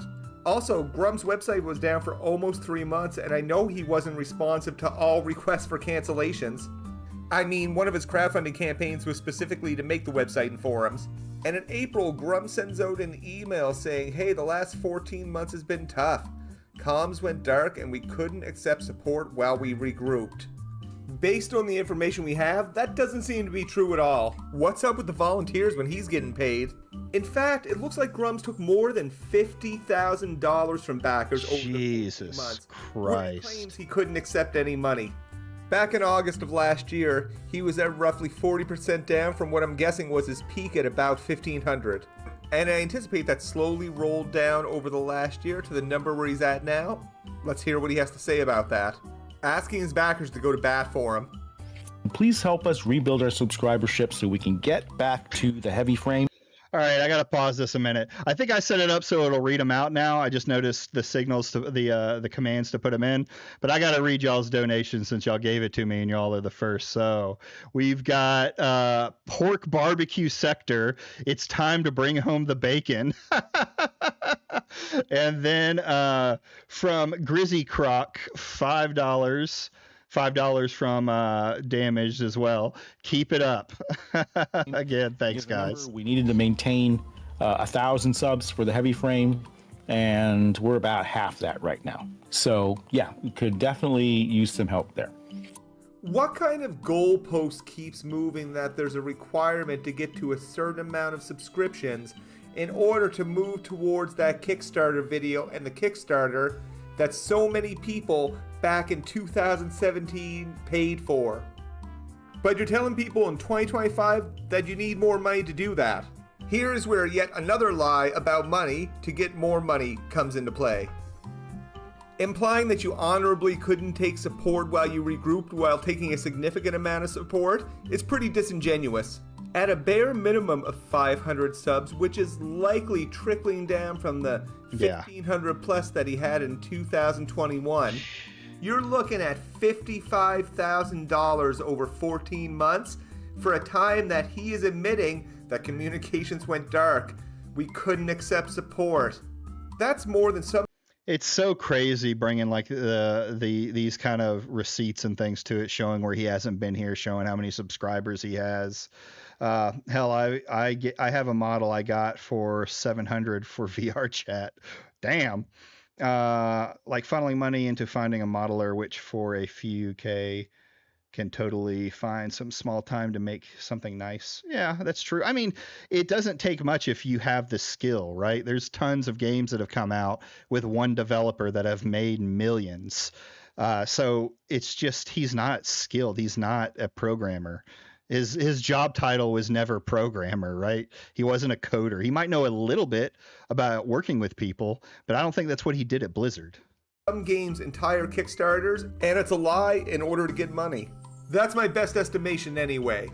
That's on top of the 2 years that he admitted taking off while still soliciting for support, when he still hasn't met the goals he made. Yeah, 700K could just learn too. 700K, you go to college for it again. In 2017.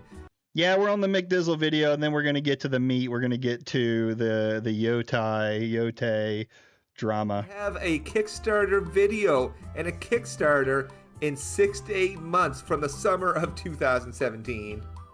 And Jesus he often Christ. Tries to argue that he's over-delivered, adding all sorts of features that weren't really within scope. To me, that's like saying you're getting paid to build someone's deck in their backyard. And instead of building the deck, you half build the deck, you mow the grass, you do a whole bunch of other things that they didn't really ask for. And at the end of the day, they still don't have their deck. Yeah, like, oh, I have all these other features in the game that isn't finished yet.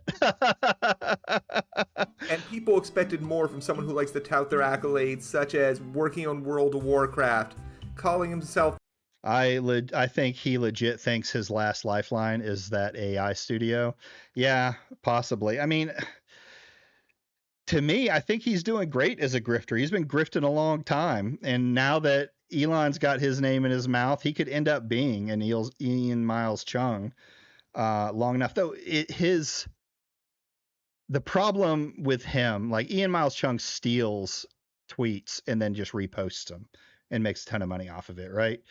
Grums tries to make his own opinion and then completely fucks it up, or pulls easily verifiable fake information or bait accounts and gets fucking done. Kirk stuff gave them energy, but that wasn't about video games. Yeah, but you also see how quickly they died off away from it and how they just kind of bring it up now to make a point about the left, right? The they want you dead narrative. So they were only onto that until it didn't make as much money, and then they left. The creator of Firefall, and using that to garner money. I mean, this is the guy the Russian state media has called gaming's most important voice. When his decades of craziness are more akin to I mean, when Russian media, state-owned media is saying that, ooh. Santos, trying to nobly tell people that he couldn't accept support while taking a significant amount of support. Get a job, brother. How much of that actually went towards the development of Ember? We do love Russian media here. Supporting Grums and, well, his life? Who knows? But a massive swath of people who supported the game when there was the original Kickstarter are feeling pretty damn jaded, and that evidence is all over the place. Well, what's happened recently with Ember? Not a whole lot. Got a gross looking nighttime map. The water still doesn't work. There's enemies, but the enemy AI is really rough. And it feels like it's still a long ways away. And still, backers are frustrated with the lack of progress, especially when they see his activity on social media. Which you know it consumes a lot of his time. Like dude added an ugly looking drone. And over the last year, a combination of different creators have covered this, and some have been really noticeable in their silence. They have gone into it knowing that they would lose subscribers, doing the right thing for gamers, doing the right thing for consumers, and talking about it. Doing the research, double checking, and talking about it. That's the whole funny thing about the ankle biter narrative and all of that you're just doing it for clicks and views, is the clicks and views are on their side, right? If I wanted 1,000 subscribers injected into my channel, I would have started just making a video about Alyssa Mercante and, having a fake account, post it to Smash's Discord or something else on X or anything like that. And he would have been like, oh, look at this great video. And I'd have got 1,000 subscribers and none of them would come back to watch my channel. And there's also a group of creators that orbit Grums that feedback may have gone as far as finish your fucking game, Grum. They dream you the left the second you start asking questions. What else do you expect me to say? And the easy answer to that is call it out with the same veracity that you would anybody else doing this. Some of these creators have their shared paid subscription to Grums on X and wear proudly. It could be construed as condoning this type of behavior, even though you might like what he says on Twitter. Yes, Gamergate 2 is a cult. Overshadowed by this real life scandal. There are no videos defending what happened in the past with Ember because it happened and it's really indefensible. I've given Grums a chance to talk like normal people. He's been pretty hostile. Are these creators going to condone what's happened to this point and give Ember a good boost? Have Grums on there, let him show it off to their audience? And if you want to do that, go wild, but you really should be telling both parts of the story. And because this is just a successor to a game that was already made, there's also other people doing it and doing it with little to no money. I need to shout out a solo dev, Nexus Drop, who, like Grums, is making a Firefall-inspired game. Oh yeah, I need to play this. $1 million for it though. I don't know how much money he's gotten, but pretty much nothing. And in a little over 2 years, he's accomplished so much, and it looks great. Mark's doing something, I guess, but will it get to the outcomes that he wants? I don't know. But it's sure interesting to watch him blame everyone else on his failures except himself. Well, I hope you have a better understanding of the last year of Ember and where things are at right now. Well, here's the thing with that. I truly believe that he thinks he's making enough money. Oh, God. I truly believe he thinks that he's making enough money off of something of this stuff and off of his backers that he doesn't see it as that, right? He is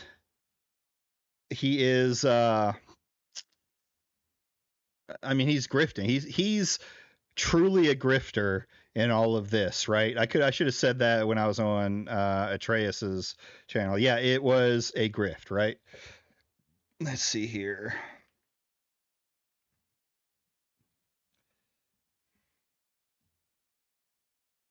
This is a nobody. So it's because he doesn't believe in anything he actually says. Wow, I can't even find his fucking channel.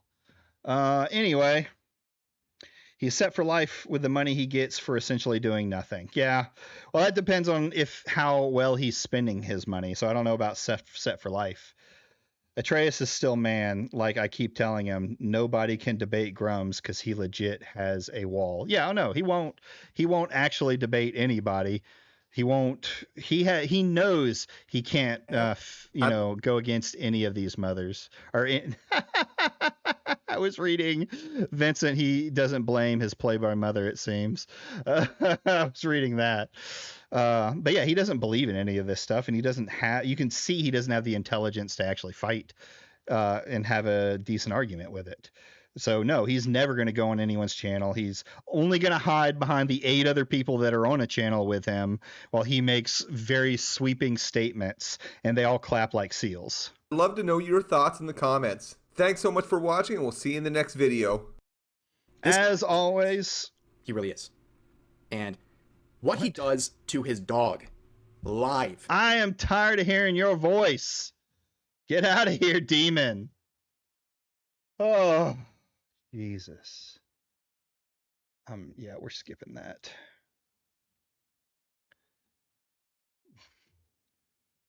So, what's next on the list, guys, huh? You want to know? You want to know what's next on the list?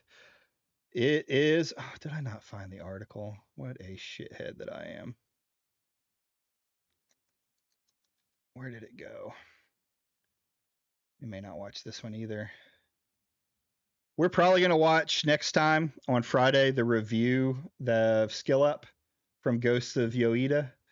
I think currently with the time we have, we're going to go ahead and just skip straight to Kira's World. I want to watch his video and go from there.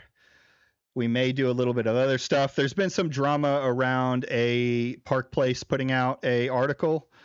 We'll look at that at the end if we've got a little time, because it's so funny how it mimics the Tech for Gamers or Games article, and the fact that they use a 10,000 follower shitter AI artist as a source. Yes, fish is cooking. We love cooking fish in games. Before we move on, though, I gotta do a little bit of grifting here. I gotta say, if you are watching the stream, if you please like the video, it'd be most appreciated. It helps me out, helps me find people who want to watch me, helps more people find the channel and enjoy the fun we have here and the people we talk about. Also, if you feel very generous, you can go ahead and subscribe. That would be massively helpful. Damage Sector, I'm not talking about you. Why don't you shut up while I try and make this money?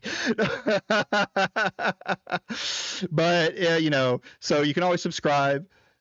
And I'm losing my mind. I don't grift very well sometimes, but I stream Monday, Wednesday, Friday, and Saturday. So come on by anytime. We'll see it there. And if you're feeling super generous, I just got a coffee set up. You can go in there and leave a little tip. It's to help this hobby grow that I have here. I'll probably use it for some of I'm going to use it for some of the Finding the Woke and other things that I want to pee on there. Enough of the e-beg and get on with it. I will e-beg until I get what I deserve. Dance for me, piggy. You guys are horrible. You guys are awful. And y'all have a wonderful day. I'm done. Nah, I'm just fucking with you. Oh. Simon, you say, no, he said he was going to be out for a minute. He can't not watch my content. That's just incapable of doing it. Once you've tasted bacon, you keep coming back. So let's watch. Kira is a friend of the channel. You know, he goes on X and does a lot of the same stuff I do. He makes videos. I just realized today I hadn't subscribed to him. So now I've subscribed to him. Go and watch his content.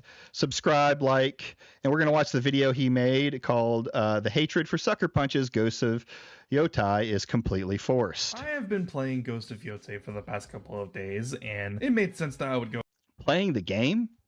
Why would I need to play the game to see that it's shit?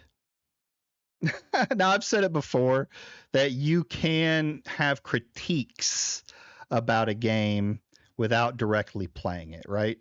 Now, your critiques are a minimum, I would say. Like, you can't really just say the game is bad without booting it up and playing it. But you might critique and say, I don't like the graphics on the game. I don't like, the setting. There's something that's right, Guro, you better give it a like. No, there's a lot you can say that, like, I'm not picking up this game because it doesn't look like it's the game for me, or I don't like this mechanic or things like that. That I'm seeing played in it, right? That you can do that. But if you're just going to call the game bad, then play it and show people, talk about what's bad about it. And check it out, because back in 2020, I went ahead and checked out Tsushima when that came out, and I loved the game. I thought the stuff was really good, the combat was really good, the acting, the pacing, the voice acting, everything about the game for Ghost of Tsushima was just genuinely masterclass. Sucker Punch is one of the studios that is under the Sony belt that genuinely shows that they are masters of their craft. They know what they're doing. They made the Infamous series. I'm still waiting for them to come back to Sly Cooper. Oh man, I forgot Infamous. I put so many hours into Infamous. Now it's gonna happen. Please bring back Sly Cooper. I would absolutely love that. Then they made Ghost of Tsushima. It was a huge success, and it did really well for a lot of players. And when they announced that Yotei was going to be coming out in 2025, I was very excited to see what they were going to do and see what they brought to the table for the franchise moving forward. God, the first game was so beautiful. I haven't beat it. I have played it on stream. I think some of that play style is up. I was playing it while I was watching some videos. But yeah, it is you can't deny that the first game wasn't a beautiful game. Like, it was beautiful. And I did like it. It was more like I could do the stealth that I wanted to do. I felt like it really, I vaguely remember like Prototype. See, I didn't play Prototype even though I wanted to. I played the other one. So they were the exact same game. I had obviously talked about before a lot of the criticisms that people had made before the release of the game, and now that the game is out, the game has been facing a lot more critiques, and they're not even really all that valid. So we're gonna get into that today with the first tweet that I had found showing Best Buy, and it's basically just the stand where there are a bunch of unsold physical copies of Ghost of Yotei. And I want to say that this is already very disingenuous because of the fact that if you have been paying attention to gaming outlets and analysts in the last 5 years or so, you would already know, even if you don't pay attention to that, you just are someone who is within the gaming community sphere, you are already aware of the fact that physical copy sales have been going down drastically over the past 5 years, and not even in just the last 5 years, but even. Yeah, so there was an analyst that came out and had said the anti-wokers tried to use it as proof that the game was dying. He came out and said that it was, the sales looked like his predictions were like 80% drop in physical sales. So they were like, oh, look how bad the game is. Look how bad the game is. But the actual, if you went you went down and looked at the comments, the very next comment was someone asking about does this mean the game is doing bad? And he said, no, he thinks the game is doing very well. It's just over the last 5 years, physical media has been dropping significantly, much more significantly. I mean, it's always been kind of dropping off. And yeah, I agree, Guru. It's sad to see. I grew up with physical copies, but unfortunately, it's the sad world that we live in. And yeah, they just ran with it like it was saying the game was failing when that's not at all what he was saying.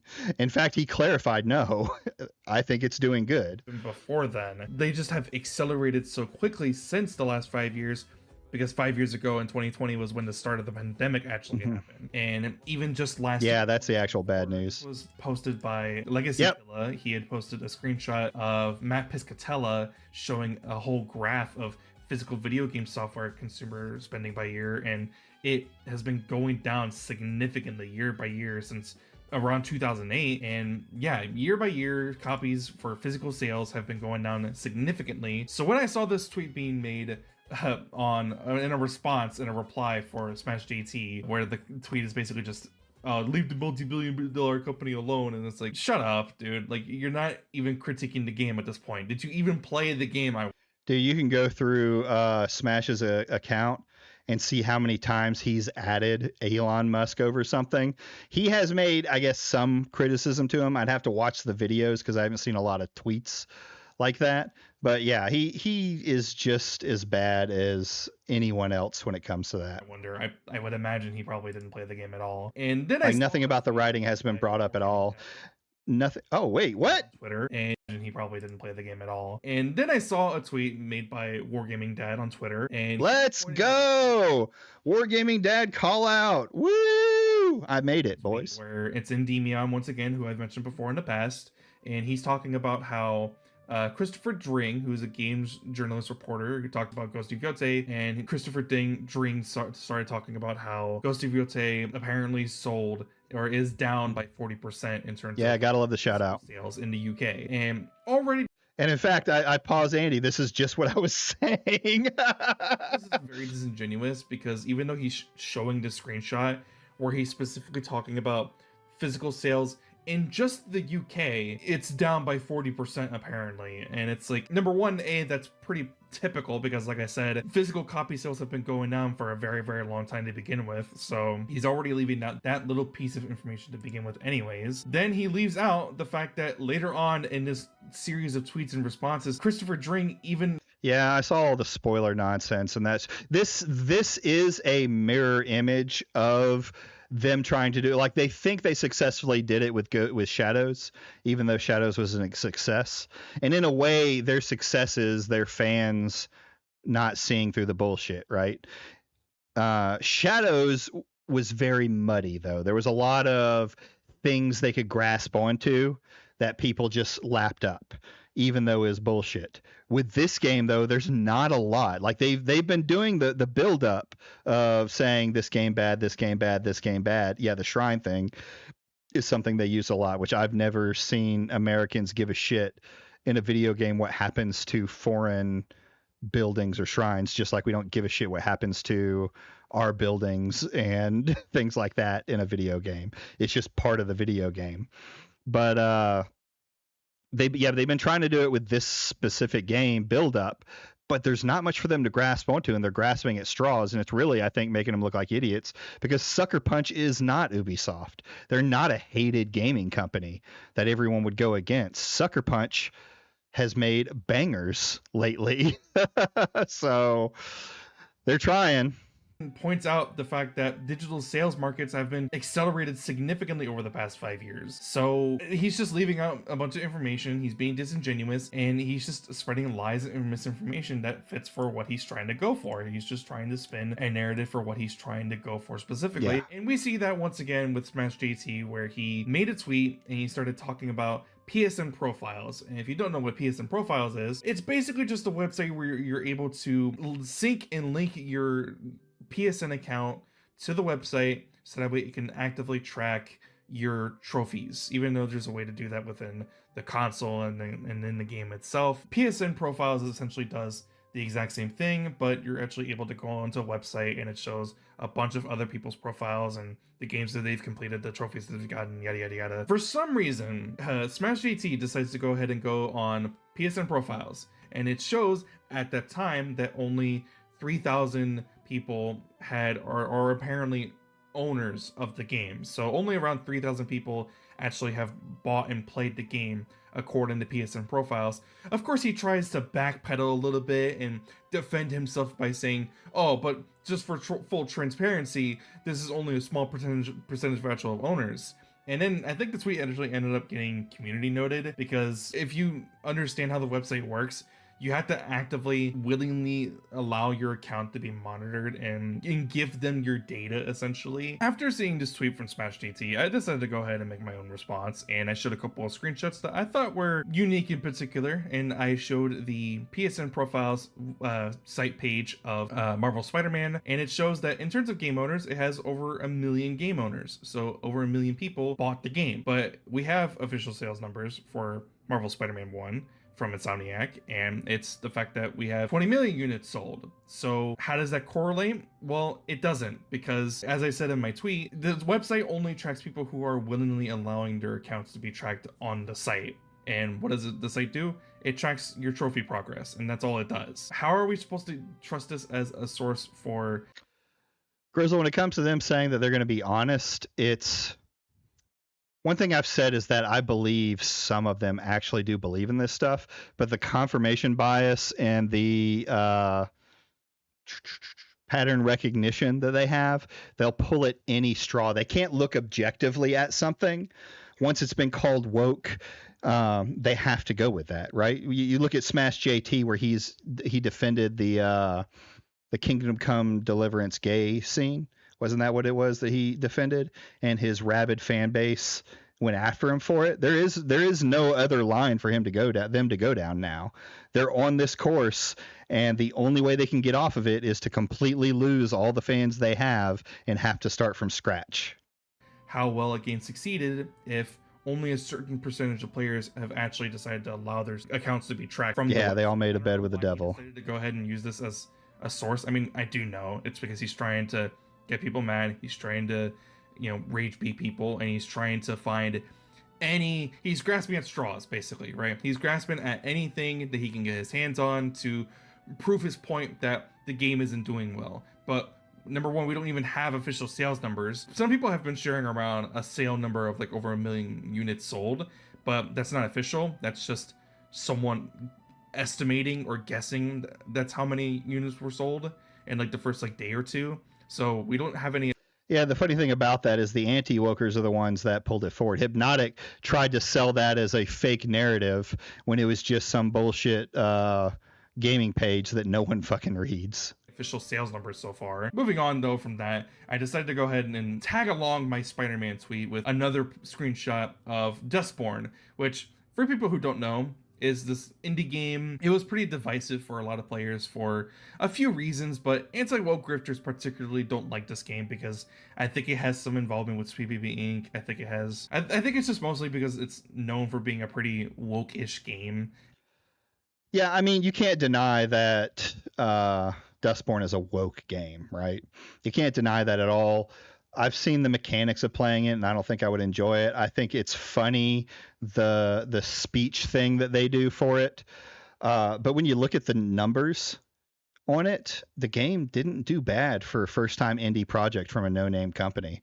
I think, if anything, it isn't that woke. But for an indie game company that hadn't made anything else beforehand, it did well. It did fairly well for what it has, and the reviews on it are still more positive than not. In fact, they were mostly positive until Smash JT decided there was nothing to talk about, and he went back to Dustborn to talk about how there was no one playing it. Granted, I've played the game. And that's kind of the reason why they don't like it, because it's political commentary, yeah. Yeah, that's kind of what I'm getting at. You all will fall for propaganda. Grrr. And we love Listen to our propaganda, though. the Steam count numbers and the fact that they're so low, and that proves that not many people bought and played the game.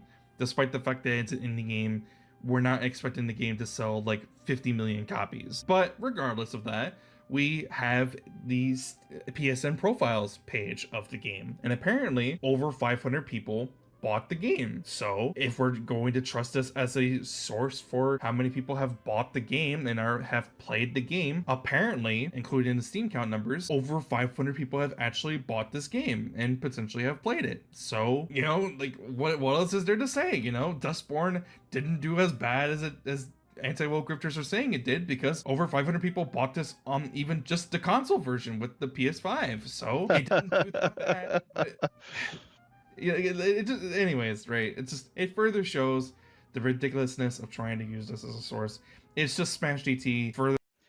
Like the game is left wing, but it isn't going anti-woke sucks. Yeah, it's not. I can agree with that from what I've seen for it. Like I said, it's easy to mock as a game, but it's not like, I don't know how to put it. It's, from what I've seen, it's not a, I'm trying to find the words for it. Well, my brain doesn't work because it's me trying to defend a woke game, and I can't do that. It's a different perspective. We'll go with that, right? It's like a parody, but I don't think they were really parodying it. That's a good way to put it, Red Stain. I think they believed in what they were doing, but it comes off as a parody. It's not preachy. Yeah, I could say that, at least from what little bit I saw about it. They're trying to grasp at straws. Moving on from that, I want to go back to some of the quote-unquote criticisms that people have been having for this game, and really it's just kind of a bunch of disingenuous posts about mechanics in certain aspects of the game and just not understanding what the game is supposed to be about. And it starts off with Detective Seeds on Twitter, and he had posted just a short little clip of him doing this little cooking mini game where he's cooking a fish, and it's something that Dude, this is like such a normie post too, right? Like Ghost of Yeet is a 10 out of 10. I'm cooking this fish using my DualSense, moving it across the fire to cook different spots and flipping it so it does not burn. Like it's just like, I'm fishing and enjoying the game. I've already said right here, this channel loves fishing mechanics. So if you don't like fishing mechanics, you know where the door is. But what we're going to see happen is just crazy. You can do when you're at your camp. Yeah, he's legit having fun with the game, with the mini game of it, because what this mini game does in a way is it adds immersion to the game, right? People talk about, oh, it's just a waste of time, but you don't have to do it, from my understanding. So it's just a way to immerse yourself in the game. You're a wandering warrior. You sit down at a campfire. You cook the fish, right? This would be something. This is stuff I like to see, because this is the kind of stuff that you can only describe in D&D, right? You don't always it's not always on to the next fight, rest, on to the next fight. You stop in camp. They sit around the camp talking, things like that. Stuff that builds immersion. And yeah, what's about to happen is the huge nothing burger. And sometimes certain missions require for you to actually start cooking your some food, just to so some do require just eat food for the context of the mission. And it's something that you can engage with. You don't have to engage with it, because well, never mind. What's going on already? Red Dead Redemption 2 has both a cooking and fishing mini game, and no one batted an eye at them. I mentioned that. Like, you can sit down. I have in Red Dead, I haven't gotten very far in the story, because I'll just wander off and go hunting or fishing, or I'll just sit in front of the campfire crafting the stuff that I fished and hunted. It's immersion, and that's what Red Dead did so good. So this game trying to do the same thing, and it looks like it might be succeeding at it, is amazing. I think it adds flavor for anybody else. This is the you're forced to act gay in the game when you're not even forced to do any of this. Skip it, but it's there for people who want to use the gyroscope on the controllers. You know, it's enough. Yeah, they're not obligated for the numbers. Well, here's the thing, like from what I've seen in the past and from listening to other, channels and stuff like that, they don't usually release any kind of numbers until, like a week, 2 weeks out. They may say something initially if it goes crazy, but other than that, it's usually they're wanting to see what the sales are, because what these guys don't realize about the industry is initial sales are good, right? But they're looking for the long-term presence of it. They're wanting to see the continual sales that's going through, and they want to see that succeed, which they've been saying recently isn't happening because of a 10,000 sub AI art slop channel. The PlayStation controller, because so many games have been Twitter, not channel, released on this console, and so many of them don't actually utilize the gamepad in any way whatsoever, like the little touchpad on the controller, the gyroscope, the dual senses, the adaptive triggers. There's not a whole lot of games that actually utilize that, and a lot of people critique games for not utilizing those the mechanics of the controller all that much. And for once, we finally have a new game that has come out in recent months that utilizes the controller in cool, unique ways. And for some reason, whenever someone posts a clip of the game utilizing those mechanics, it gets hate. So like I said, Detective Seeds, he posted this clip of him doing this fishing minigame, and people started going after him for no reason, saying this, that, and the other. Like, oh, I can do this in real life. Why do I need to go and do this in a video? Yeah, that's not the point, right? Yeah, I could go fishing in real life, and all the work and money it does take sometimes to go fishing. I went fishing with my kid the other day with his grandfather. But that doesn't mean I don't get into the immersion of the game while I go there. That's so funny. Wow, every Sony game a 10 out of 10, and every Microsoft game a 3 out of 10 by Clown Pony fans. Oh man. Video game and it's like it's a mini game, right? It's just a way for you to engage with the game and feel immersed with the world and in the setting that you're in. That's all it's for. And if you don't want that, and if you just want to get back to the gameplay, you can do that, because there is a button prompt on the screen on the bottom right corner that says skip, and you press the X button and you can skip the minigame. You don't have to do with it. And then of course you have someone like Grums who... Dude, this is what I'm talking about, where he just shows he doesn't play games at all. And he definitely didn't play the first game.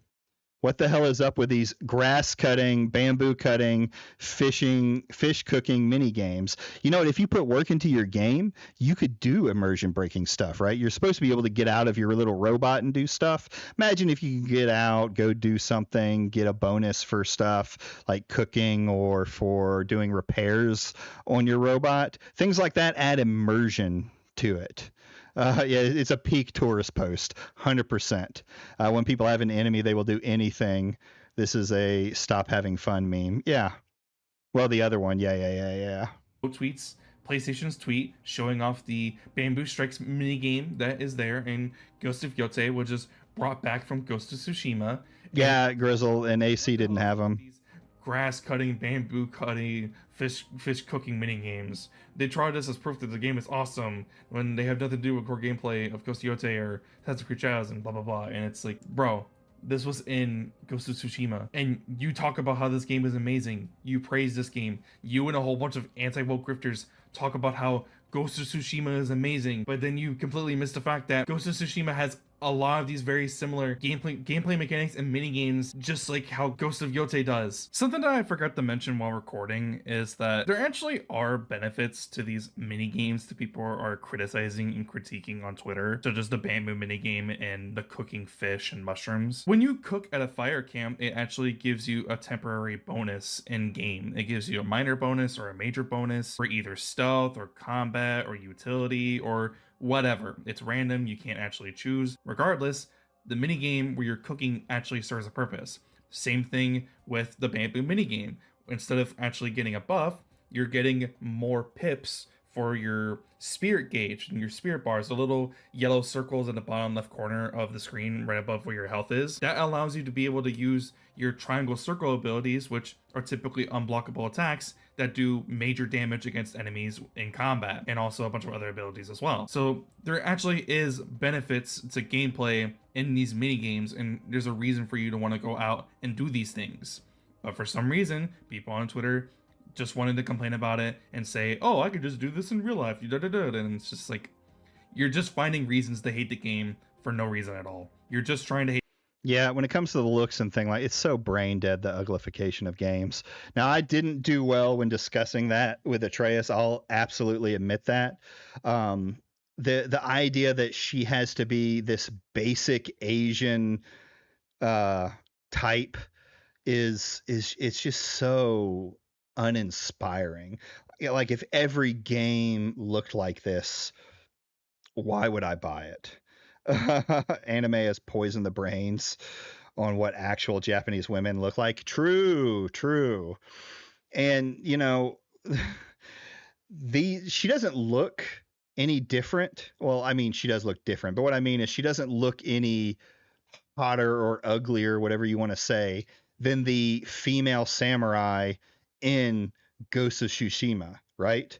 They were tough looking women who you could easily, if you were an anti-woker, say were girl bosses or what that other stuff, but they were praising the game. Now that the woman became the next character in the game, that it's, the main character in the game, now that's a problem. Hate the game, and your reasons for hating the game are nonsensical. So you're just further proving that you didn't actually play the games that you're talking about, and that you're defending, and you're saying that is better than Ghost of Yotei. You don't actually play games. You don't play games. And then I saw this from a mutual on Twitter, Kmed, and he shows a screenshot. I don't know. Kmed call out. I assume that he probably saw this from someone else, but he found a screenshot of him praising, or of Grums, sorry. He found a screenshot of Grums praising Stellar Blade for having a fishing minigame. Just found out Stellar Blade has fishing. All the best games have fishing. Enjoy the game. It's excellent so far. I didn't see this. Oh, no. Grums, man. You gotta, I don't know, delete your tweets. Boobas and fishing, boobs and fishing. Game. And that all games, all the best games, have fishing in them. So, what's the problem, right? Obviously, Ghost of Yotei has to be one of the best games ever because it has a fishing minigame. Well, we know why Grums has an issue with Ghost of Yotei having minigames, and it's because the main character is a woman that doesn't have giant tits or a giant ass, unlike Stellar Blade, so...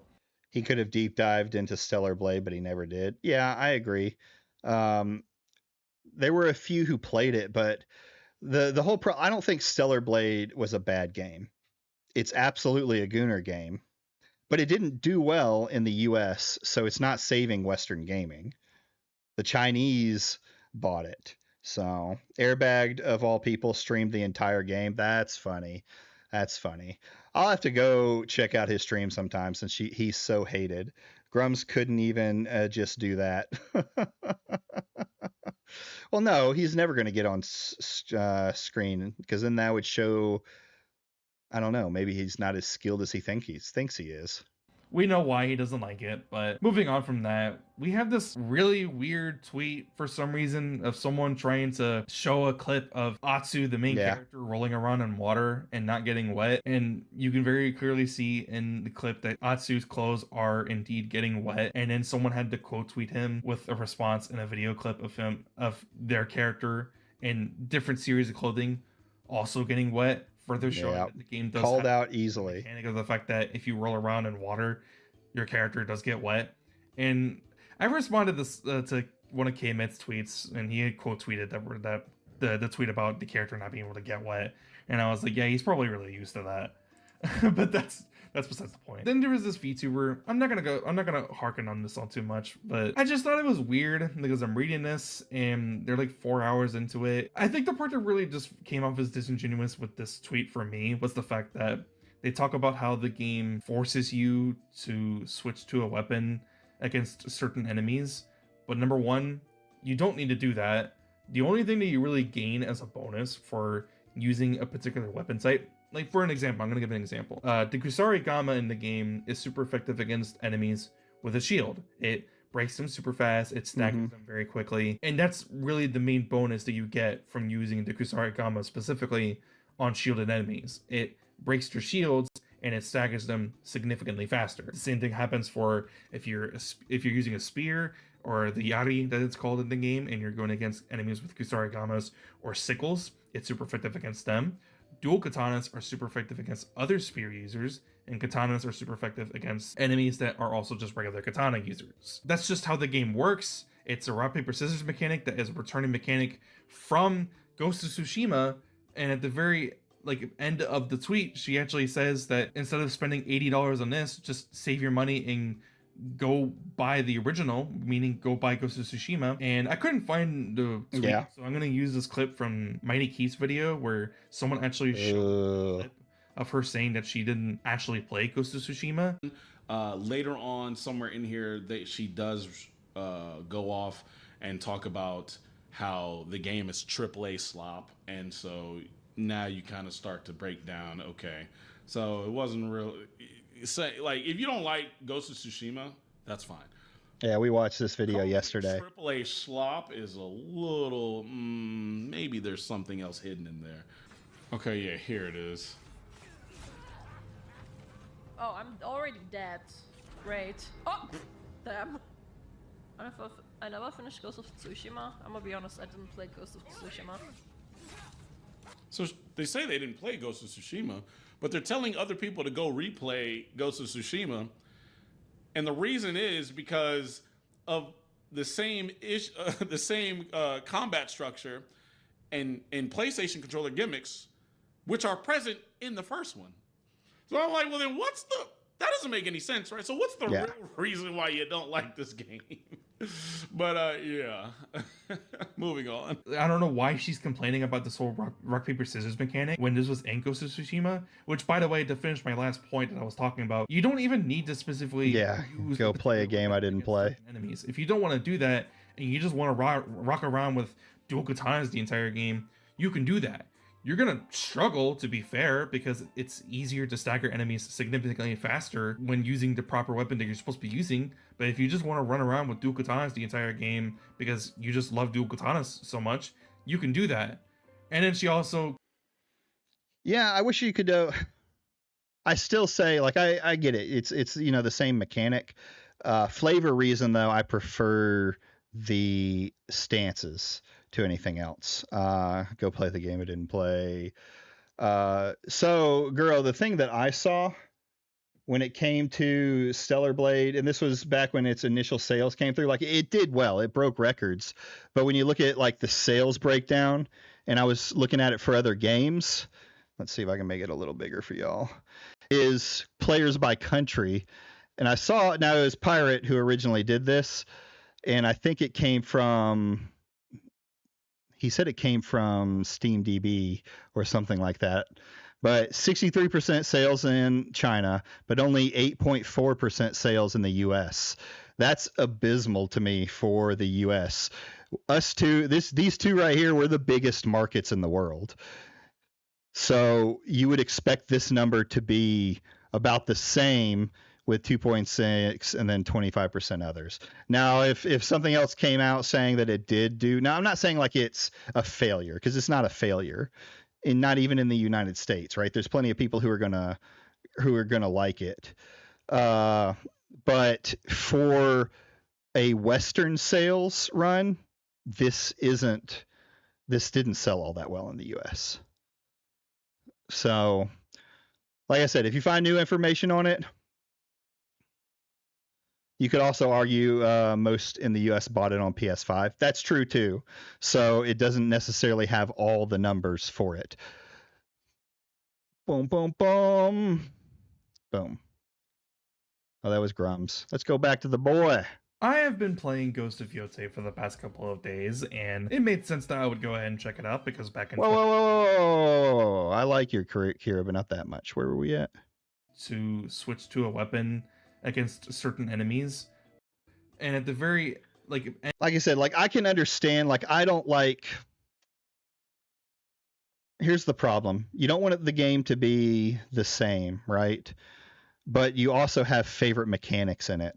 And so far as I've played, the stances mechanic and keeping the same weapon but like upgrading that weapon, to me, like was my immersion. I've played games where you use different weapons, but I don't know, there was something about it that caught me. Not saying that would make this game bad, because there's no, I would have to play it before I determine that. End of the tweet, she actually says that instead of spending $80 on this, just save your money and go buy the original, meaning go buy Ghost of Tsushima. And I couldn't find the tweet, so I'm going to use this clip from Mighty Keith's video where someone actually showed a clip of her saying that she didn't actually play Ghost of Tsushima. Later on, somewhere in here, I wonder what's going to be their next target. I think they're going to start moving into indie games, with Master of TDS doing his thing on Winter Hollow or Winter Hollow. I think they're going to start trying to find games that are small indie developers that are somehow connected to Sweet Baby Inc. And that's going to be their in between the big AAA shit. Isn't carrying that many big weapons immersion breaking, given that the dev team focus on realism and immersion otherwise? Yes, this is true. So yes, there's an argument to be made there. But you also can't say that the game itself was entirely realistic. Like even with the samurai, while I don't believe that they were killing 100 men by themselves, right? There's always some sort of power balance there. But I agree, I feel more immersive. I would probably feel more immersive, because I haven't played this one yet, with the first game, because I'm only using my katana with different, aspects there. She does go off and talk about how the game is AAA slop, and so now you kind of start to break down. Okay, so it's like complaining you can't only use the BFG in Doom, and that it's a different weapons. I agree, but and to me, like obviously it's not a complaint. To me, there was something special about the single katana in the first game. That doesn't mean I'm not going to play this game. It doesn't mean anyone should not play this game just because that mechanic has changed somewhat to different weapons. But yes, having different weapons is a staple of these kind of action RPGs. It wasn't real. Like, if you don't like. Also, indie devs also don't have the protection backing like big studios, so it's easier to bully them. Yeah, they can take their larger fan bases and hoard them. You saw it happen with Winter Hollow, where it was just like they're getting bombarded, and then when they delete and block to make sure that their community is the way that they want it, they get called out for that and being afraid, and that's the reason they have woke. Ghost of Tsushima, that's fine. Calling it AAA slop is a little, maybe there's something else hidden in there. Okay, yeah, here it is. Oh, I'm already dead. Great. Oh, damn. I never finished Ghost of Tsushima. I'm gonna be honest, I didn't play Ghost of Tsushima. So they say they didn't play Ghost of Tsushima, but they're telling other people to go replay Ghost of Tsushima. And the reason is because of the same combat structure and PlayStation controller gimmicks, which are present in the first one. So I'm like, well, I don't really care if she carries different weapons. I just think it would be a better immersion design choice if she only carried like one or two at a time, and having 2 stances per weapon to combat enemy types. Yeah, I could see that. Like I said, there's that immersion in the game. Like the first game, it's a big change from the first game's weapon mechanics. It's the same mechanic, but it's a visual change. And to like a gamers like us, we can have different ways that we feel about it. I hate that I have to agree with Keith. Yeah, there wasn't a lot that I agreed on this video particularly, but he does make points here. People who didn't play the game saying you should go play the other game. then that is doesn't make any sense, right? So what's the real reason why you don't like this game? But yeah, moving on. I don't know why she's complaining about this whole rock paper scissors mechanic when this was in Ghost of Tsushima, which, by the way, to finish my last point that I was talking about, you don't even need to specifically... I hate to tell you, there's all sorts of games that use this rock paper scissors mechanic. It's so incredibly common in gaming because you have to have how do you make it more difficult or more interesting by having to have the player learn multiple different ways to deal with different enemies, and then you create scenarios where they have to change what they're doing in those scenarios. I used to play a ton of Total War. I loved Total War. That entire game is just a huge game of rock paper scissors. Use a particular weapon against certain enemies. If you don't want to do that and you just want to Yeah, I agree. Some people like being weird about him. I don't think he always has the best takes when it comes to things. But the way him and the way people like Smash and them go at him is just strange to me. walk around with dual katanas the entire game, you can do that. You're gonna struggle, to be fair, because it's easier to stagger enemies significantly faster when using the proper weapon that you're supposed to be using. But if you just want to run around with dual katanas the entire game because you just love dual katanas so much, you can do that. And then she also complains about the gimmicks and mini games. I already talked about that before. Yeah, it was a really weird tweet. I'm not gonna harken on this anymore because, the whole tweet is very disingenuous, and ultimately it is just her opinion, and she doesn't seem like someone who's trying to bank off of the anti-woke grift, or at least I don't think so. I would hope not. I want to wrap up the video really quick with some kind of lightning round videos and tweets that I had saw on Twitter. And we have Learning the Law, or Manga Lawyer. I think they only go after him because of his following size. They want the eyes, even if it doesn't make sense. Yeah, I could see that being a thing. Completely see it being a thing. Not anti-woke, just an idiot. Yeah, not everyone's an anti-woke. Sometimes they're just an idiot. Lawyer on Twitter, and he shows a video clip of Sekiro, and he's comparing it to the gameplay of Ghost of Yotei, to a response on Synth Potato's video showing some gameplay of Ghost of Yotei. It wasn't really anything spectacular from Synth Potato. It was just him throwing bombs at a bear. It was kind of funny. But then Manga Lawyer decides to go ahead and show a gameplay segment from someone else's video of modded Sekiro Shadows Die Twice. And yeah, this was funny. Sekiro, you would already be able to tell that Sekiro does not play like this in any way whatsoever. And like I said, this was someone else's video. So I want to give a shout out, and I'm going to leave this in the description down below for you to go check out, to Rotomatic. This was the original video that was taken from Manga Lawyer on Twitter to use as a disingenuous argument to show and prove that Ghost of Yotei's gameplay is not very good, and something like Sekiro is significantly better. Yeah, you can absolutely, Sekiro is not a game about fast movements. When I played it, it's hard. It's super hard. I'm not very good at it, but it's about, making the right attacks at the right time. You're not doing a bunch of jumping around and things like that. You're moving around the target. It's a Souls game, very much a Souls game, which are not as fast fighter games like that was. Delusional Takes, ironically enough, has a delusional take by trying to say that Ghost of Yotei looks like a PS3 game. It's just not. If you've played the game at all, you would be able to fucking tell. Because you're obviously not going to be able to tell the quality of the game from a screenshot on Twitter, especially on Twitter where it has insane compression. Go play it for yourself, or go see some 4K footage on YouTube, because that exists somewhere. You can find it. The game looks amazing, immaculate, beautiful, significant steps up from Ghost of Tsushima. Yeah, the whole graphics thing of it looking like a PS3 game was just a straight op.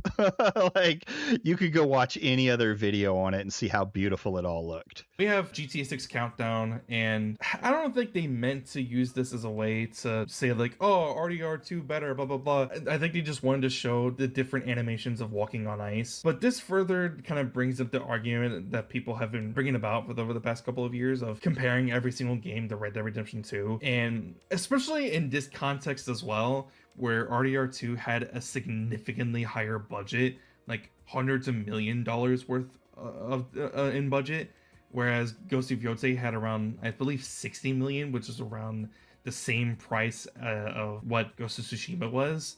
So it's not going to get every little detail down like how RDR2 did, especially considering the fact that RDR2 was much longer in development and, like I said, had a bigger budget. So unfair comparisons. The last thing I want to talk about for this video. Yeah, that's a good point. I really don't care about graphics. So yeah, I've been seeing a change, because I remember back in the day, there was two sides when it came to the graphics argument. There was the people who said that the graphics had to be better, and then there were the people that said that gameplay is what mattered, and that was the two sides. I was clearly on the gameplay needs to be better side, though I did like graphically pretty games. But if the game sucked, what does it matter? And now there's been this change because graphics have plateaued, right? You're seeing little improvements. There's jokes out there where PlayStation, for some reason, will put the PlayStation Pro next to the PlayStation graphics and be like, look how much it's changed. And you're like, let me get my magnifying glass out here. I don't much care about frame rates, but I don't blame those who aren't. Yeah, I've started to look more at the frame rate issue or frame rate argument, and my take is like I understand wanting to have 60 frames. But once you get into like the super, hundreds of frames, it doesn't really matter. The human eye only sees so well. Is this clip from Asmongold on his live stream? Yeah, it's an upgrade, but not all games take advantage of it. That's I agree with, and that's why I think it's not worth the money. And I think this was the thing that sparked the need for me personally to want to make this video.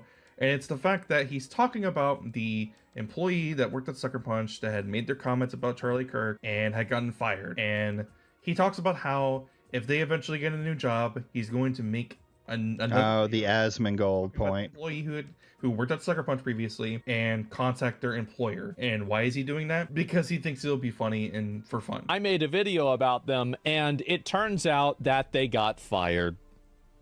They got fired from their job. Too bad, huh? Wow. What a shame for you. Hey, welcome, Angry Canadian. All modern games should be 60 FPS minimum. I can see an agreement with that. Like, I'm usually looking for, I'm a PC player, so generally I'm going to get more than 60 FPS, PC Master Race. But yeah, I can see where, like, the technology's gotten so far, why are we still making games at 30 FPS? I do think some of the people that cope about 30 FPS being enough are just that, they're coping. But that's my take. Like, I think 60 or above is fine. Like, but once you get into like 100, 200, 120, 300, whatever, I don't think it matters. I don't think most people will notice. And also, here's the important thing, okay? I want to make sure that people remember this, is that eventually you'll get a new job. And when you do, I might just make another video and contact that employer too. Now, why would I do that? For fun. Yep. So I already said my take on this. So we'll see what Kira has to say, but this is just an unhinged statement. A multi-million sub streamer are going to hunt you down, send my audience after you, and get you fired again, wherever you go. I enjoy it. I like it. It's a nice pastime for me. Fuck them. That's why. Yeah, make an example about them. Yeah, exactly. That's it. It rubbed me the wrong way because at this point, this isn't about something that they had said. Well, actually, it is about something that they said, but this isn't about them seeking consequences. Unreal 5 games might as well be 30 FPS with how unoptimized they are. Yeah, I've been so, like, when I first heard about Unreal 5, I had like high hopes that it would be something that indie gamers would be able to take advantage of to make more AAA quality games. looking games anyway. But the problem is the meat and potatoes of it is it's unoptimized and it has problems. I've had problems on stream with it where y'all seen where it kept crashing the game to me because I'm switching between screens. They really need to fix that engine. Yeah, I mean it's becoming the engine of the market, right? It's gaining huge monopoly. They need to put the work in it to make it at least worth the money. Consequences for their actions. They already received the consequences for their actions when they had gotten fired from their job. Their job that they had been working for over 10 years, by the way. This isn't about that, right? This isn't about someone suffering from the consequences of their actions and for something that they said. This is number one, stalking, because you're talking about how you're going to pay attention to them and see whenever they get a new job or whenever they get their new job, whenever they go work at a new studio. But it's also harassment, but also it's just you're further showing that this is always about politics. And I'm pretty sure that Asmongold is a part of the crowd of people that talks about how they hate how politics is in gaming and politics is always constantly forced into games. And this further shows and proves that they don't care if politics are in gaming. They just care if it's not politics that cater to what they personally view. It's not their politics that are being pushed into gaming. It's politics that they don't agree with, that they don't like. So yeah, this just rubbed me the wrong way. So I felt the need to want to talk about it. But yeah. Yeah, I think it rubbed a lot of people the wrong way. That's pretty much it. A lot of the hate so far for Ghost of Yotei that hasn't even been out for a week. It's going to be out. I find that the firing to be weak sauce. It was clearly a joke, right? You read it, it's a joke in bad taste. You can definitely say that. It's a joke about a dead man. You can definitely say that. You know, you can talk about your ethics behind it, but it was clearly a joke. Now, where I think, for me, I don't think a job should be able to take your job away just because of things you do outside the platform, right? I think any laws that are based around that are bullshit and shouldn't be there. I don't give a fuck about the legal argument. You should be able to say what you want on your social medias and not get fired from your job. However, if you wear the shirt of your business, if you publicly talk about the company you work for, if you post everything about your video on or about your job on your social media page and your profile, things like that, you are representing your company in a shape or form. So I can see where her firing was justified by them, right? Maybe it was for the wrong reasons because of the hate, but I mean, they could have said it when they found out. Yeah, that was a fun video. Go like and sub to Kira. I think he's doing pretty good. He's a small guy like me. I think he's bigger than me, actually. But, I mean, everyone's bigger than me. Oh, yeah, 5K, 6.9K views. How dare he be bigger than me? I should have all that. No, I'm kidding. But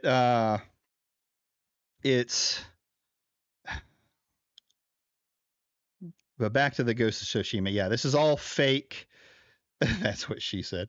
That's all fake drama that is like brought up to try and make this game. What they're trying to do is make everyone around them believe that this game is failing, right? They're not trying to have an argument about anything other than that. And this, when it comes to Ghosts of Yoita, from the beginning, it's been a shit argument that they had. Like from the moment the game showed the protagonist, it was literally, it's a woman, it's woke.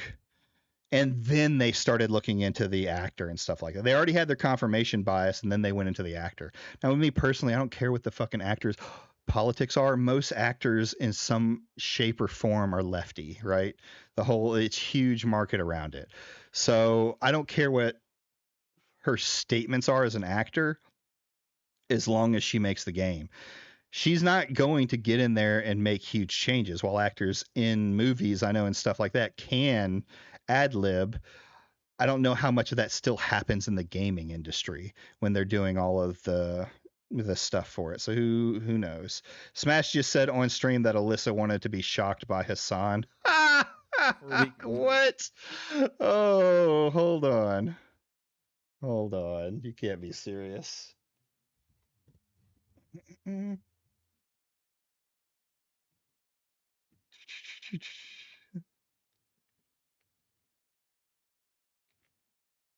Oh.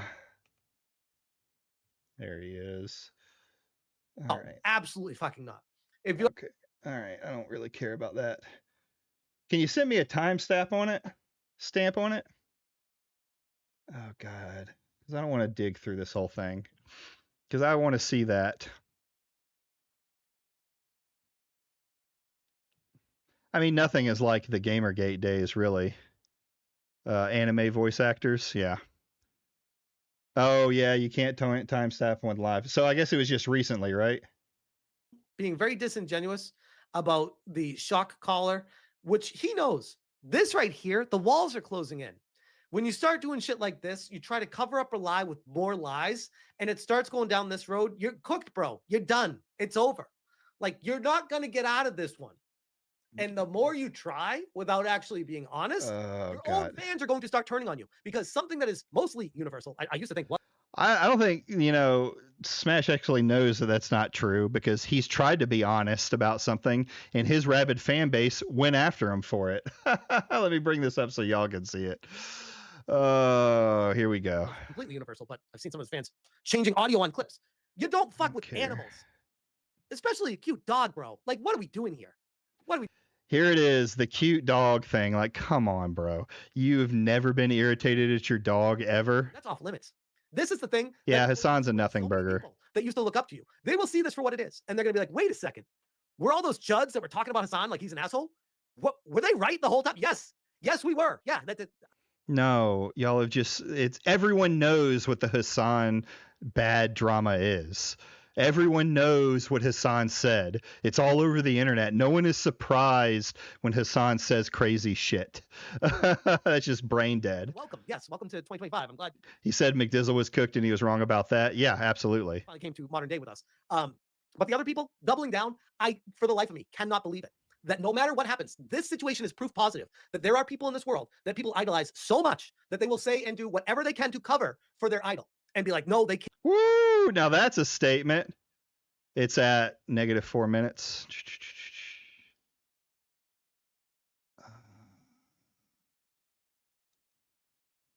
It's worse than Hassan to consider even doing that.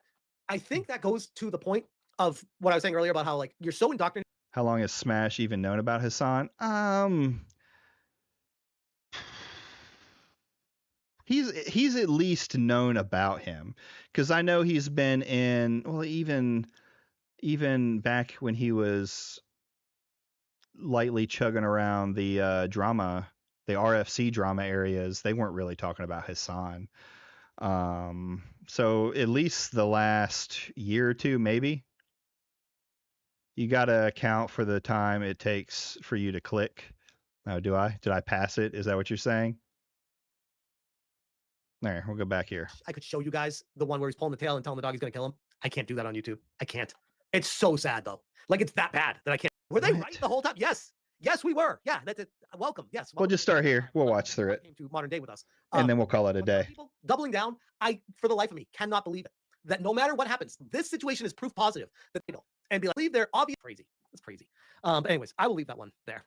I got a feeling, by the way, that this Hassan dog situation is not going anywhere. I wish I could show you guys. They always say that this is not going anywhere. He said the Charlie Kirk shit wasn't going anywhere. It's fucking dead now. It's no one's talking about it anymore. Smash is a tourist with his Hassan hate. Yeah, he hasn't been there since the beginning.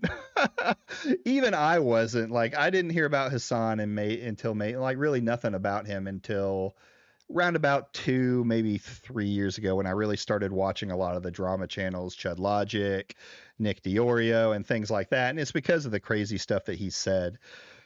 But even then, like, a lot of those commentary channels have, like, turned on the people who say Hassan bad, right? They'll talk about, the shit that Hassan says that is bad, but then they'll talk about how disingenuous all these other fucking tourists are coming in here, or how dishonest Ethan is. It's like you're taking a side just because Hassan bad, right? The one where he's pulling the tail and telling the dog he's going to kill him. I can't do that on YouTube. I can't. Does anyone have this clip? Like, I don't want to watch it on YouTube, obviously, but does someone have a clip of Hassan grabbing the tail and pulling it? It's so sad, though. Like, it's that bad that I can't show it.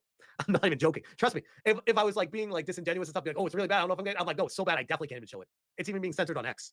That's what's so bad about it. He is a evil fucking person. I don't know how else to prove that other Hassan bad, Hassan bad, Hassan bad. than just what we've seen with the situation here. But oh, by the way, as of right now, no bans for Hassan for torturing his dog on stream.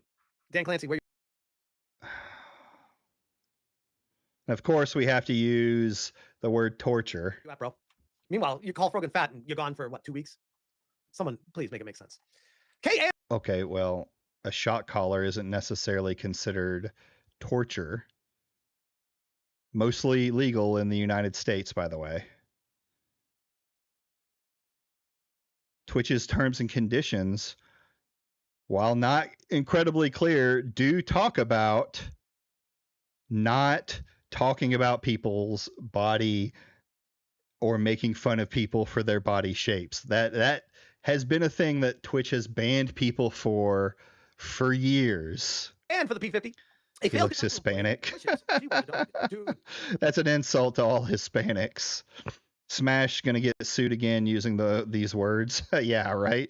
I'm not even joking. You might be onto something there. Some chicks are into that. Some chicks are definitely into that. So you might not be wrong. Mark Smith for the 5-banger. The people altering the audio are almost worse than Hassan to consider even doing that. I think that goes to the point of what I was saying earlier about how like you're so indoctrinated with your idol that you will do whatever you can. You will change reality and then believe what you changed as to being the truth. Once again, there are no such thing as trans people. You cannot change reality. You can lie to yourself all you want. There are no trans people. Like, sorry. Okay. That's just not true. Right? You can make the argument, Smash speaking about his followers. Yeah, something like that. Like you can make the argument that a trans woman is not a woman, right? Biologically or whatever. But saying that trans people just don't exist, trans people catching strays, right? like it's a thing. It's here. What are we talking about? There are mental illnesses. There's plenty of them. And I hope they get the help they need. And I know a lot of them hate me for having that perspective, but I like to live in reality. I just... Hasn't this guy like called for their death? Wasn't there like a video of him calling for their death or something like that? I'm too lazy to live in a world of lies, to try to stack lies on top of each other. Like what Hassan's doing right now. I wouldn't even be able to do that. I'm like, there's too many lies to stack. I can't do this. I'm too lazy for that. Yeah, I know. I've seen you try and stack lies, bud. You're not very good at it. Sergeant Sapien for the 2. Hassan orbiters are a special inbreed. They absolutely are. The fact, by the way, that there's just the sheer amount of them is disheartening. I lose a lot of faith in humanity when I have to cover a Hassan clip and I see the... I don't know why he brought up trans people. He's got trans on the brain, you know? Maybe it's like Dr. Disrespect. He's got himself a trans lover on the side that we don't know about. There's this many? There's this many? And these are just the ones that are online right now? Yikes. Oh, man. Pippa Kasai National, member for a baby. 9 months, says, shock collars aren't for dogs. They're for women. Hey-o. No, I mean, to be fair, I could, like I said the other night, I could see reasons why shock collars could be necessary for a dog. I do think there are situations for it. Do I think it should be a universal? No, absolutely. Smash is living proof that the internet is not a net positive for everyone. True. Well, listen, I'm a free speech guy. I'll always be about free speech, and that includes the idiots that say dumb stuff. Let's see what Damage said here.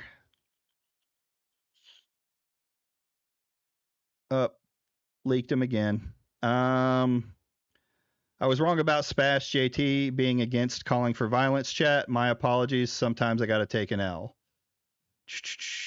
Some of your followers are calling for harm against Alyssa, and you should also be calling that out. If you only call out the bad stuff from one side, then it isn't a very good look.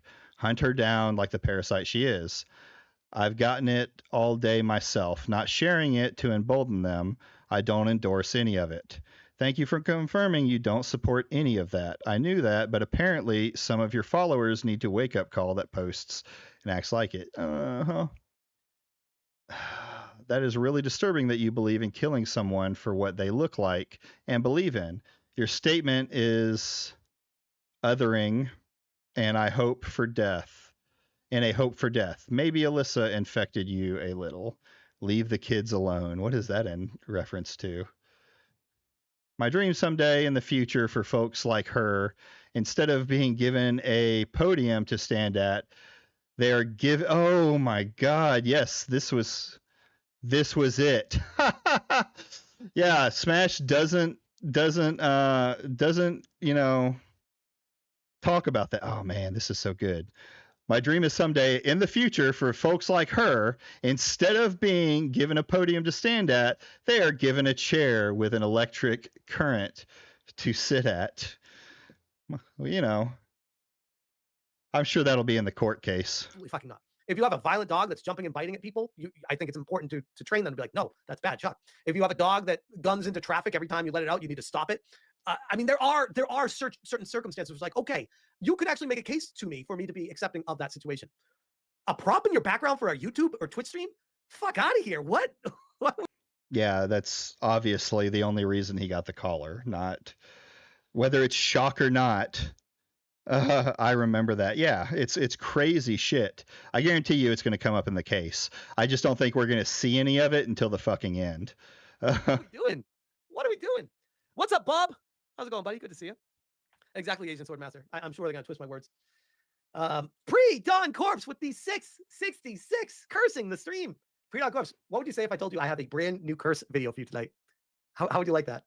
I mean, it's just an edit of the old one, again, but it's now the third one. Pre-Dawn Corpse. For the Dude is low-key a twisted individual. I mean, that's not low-key. This is not low-key.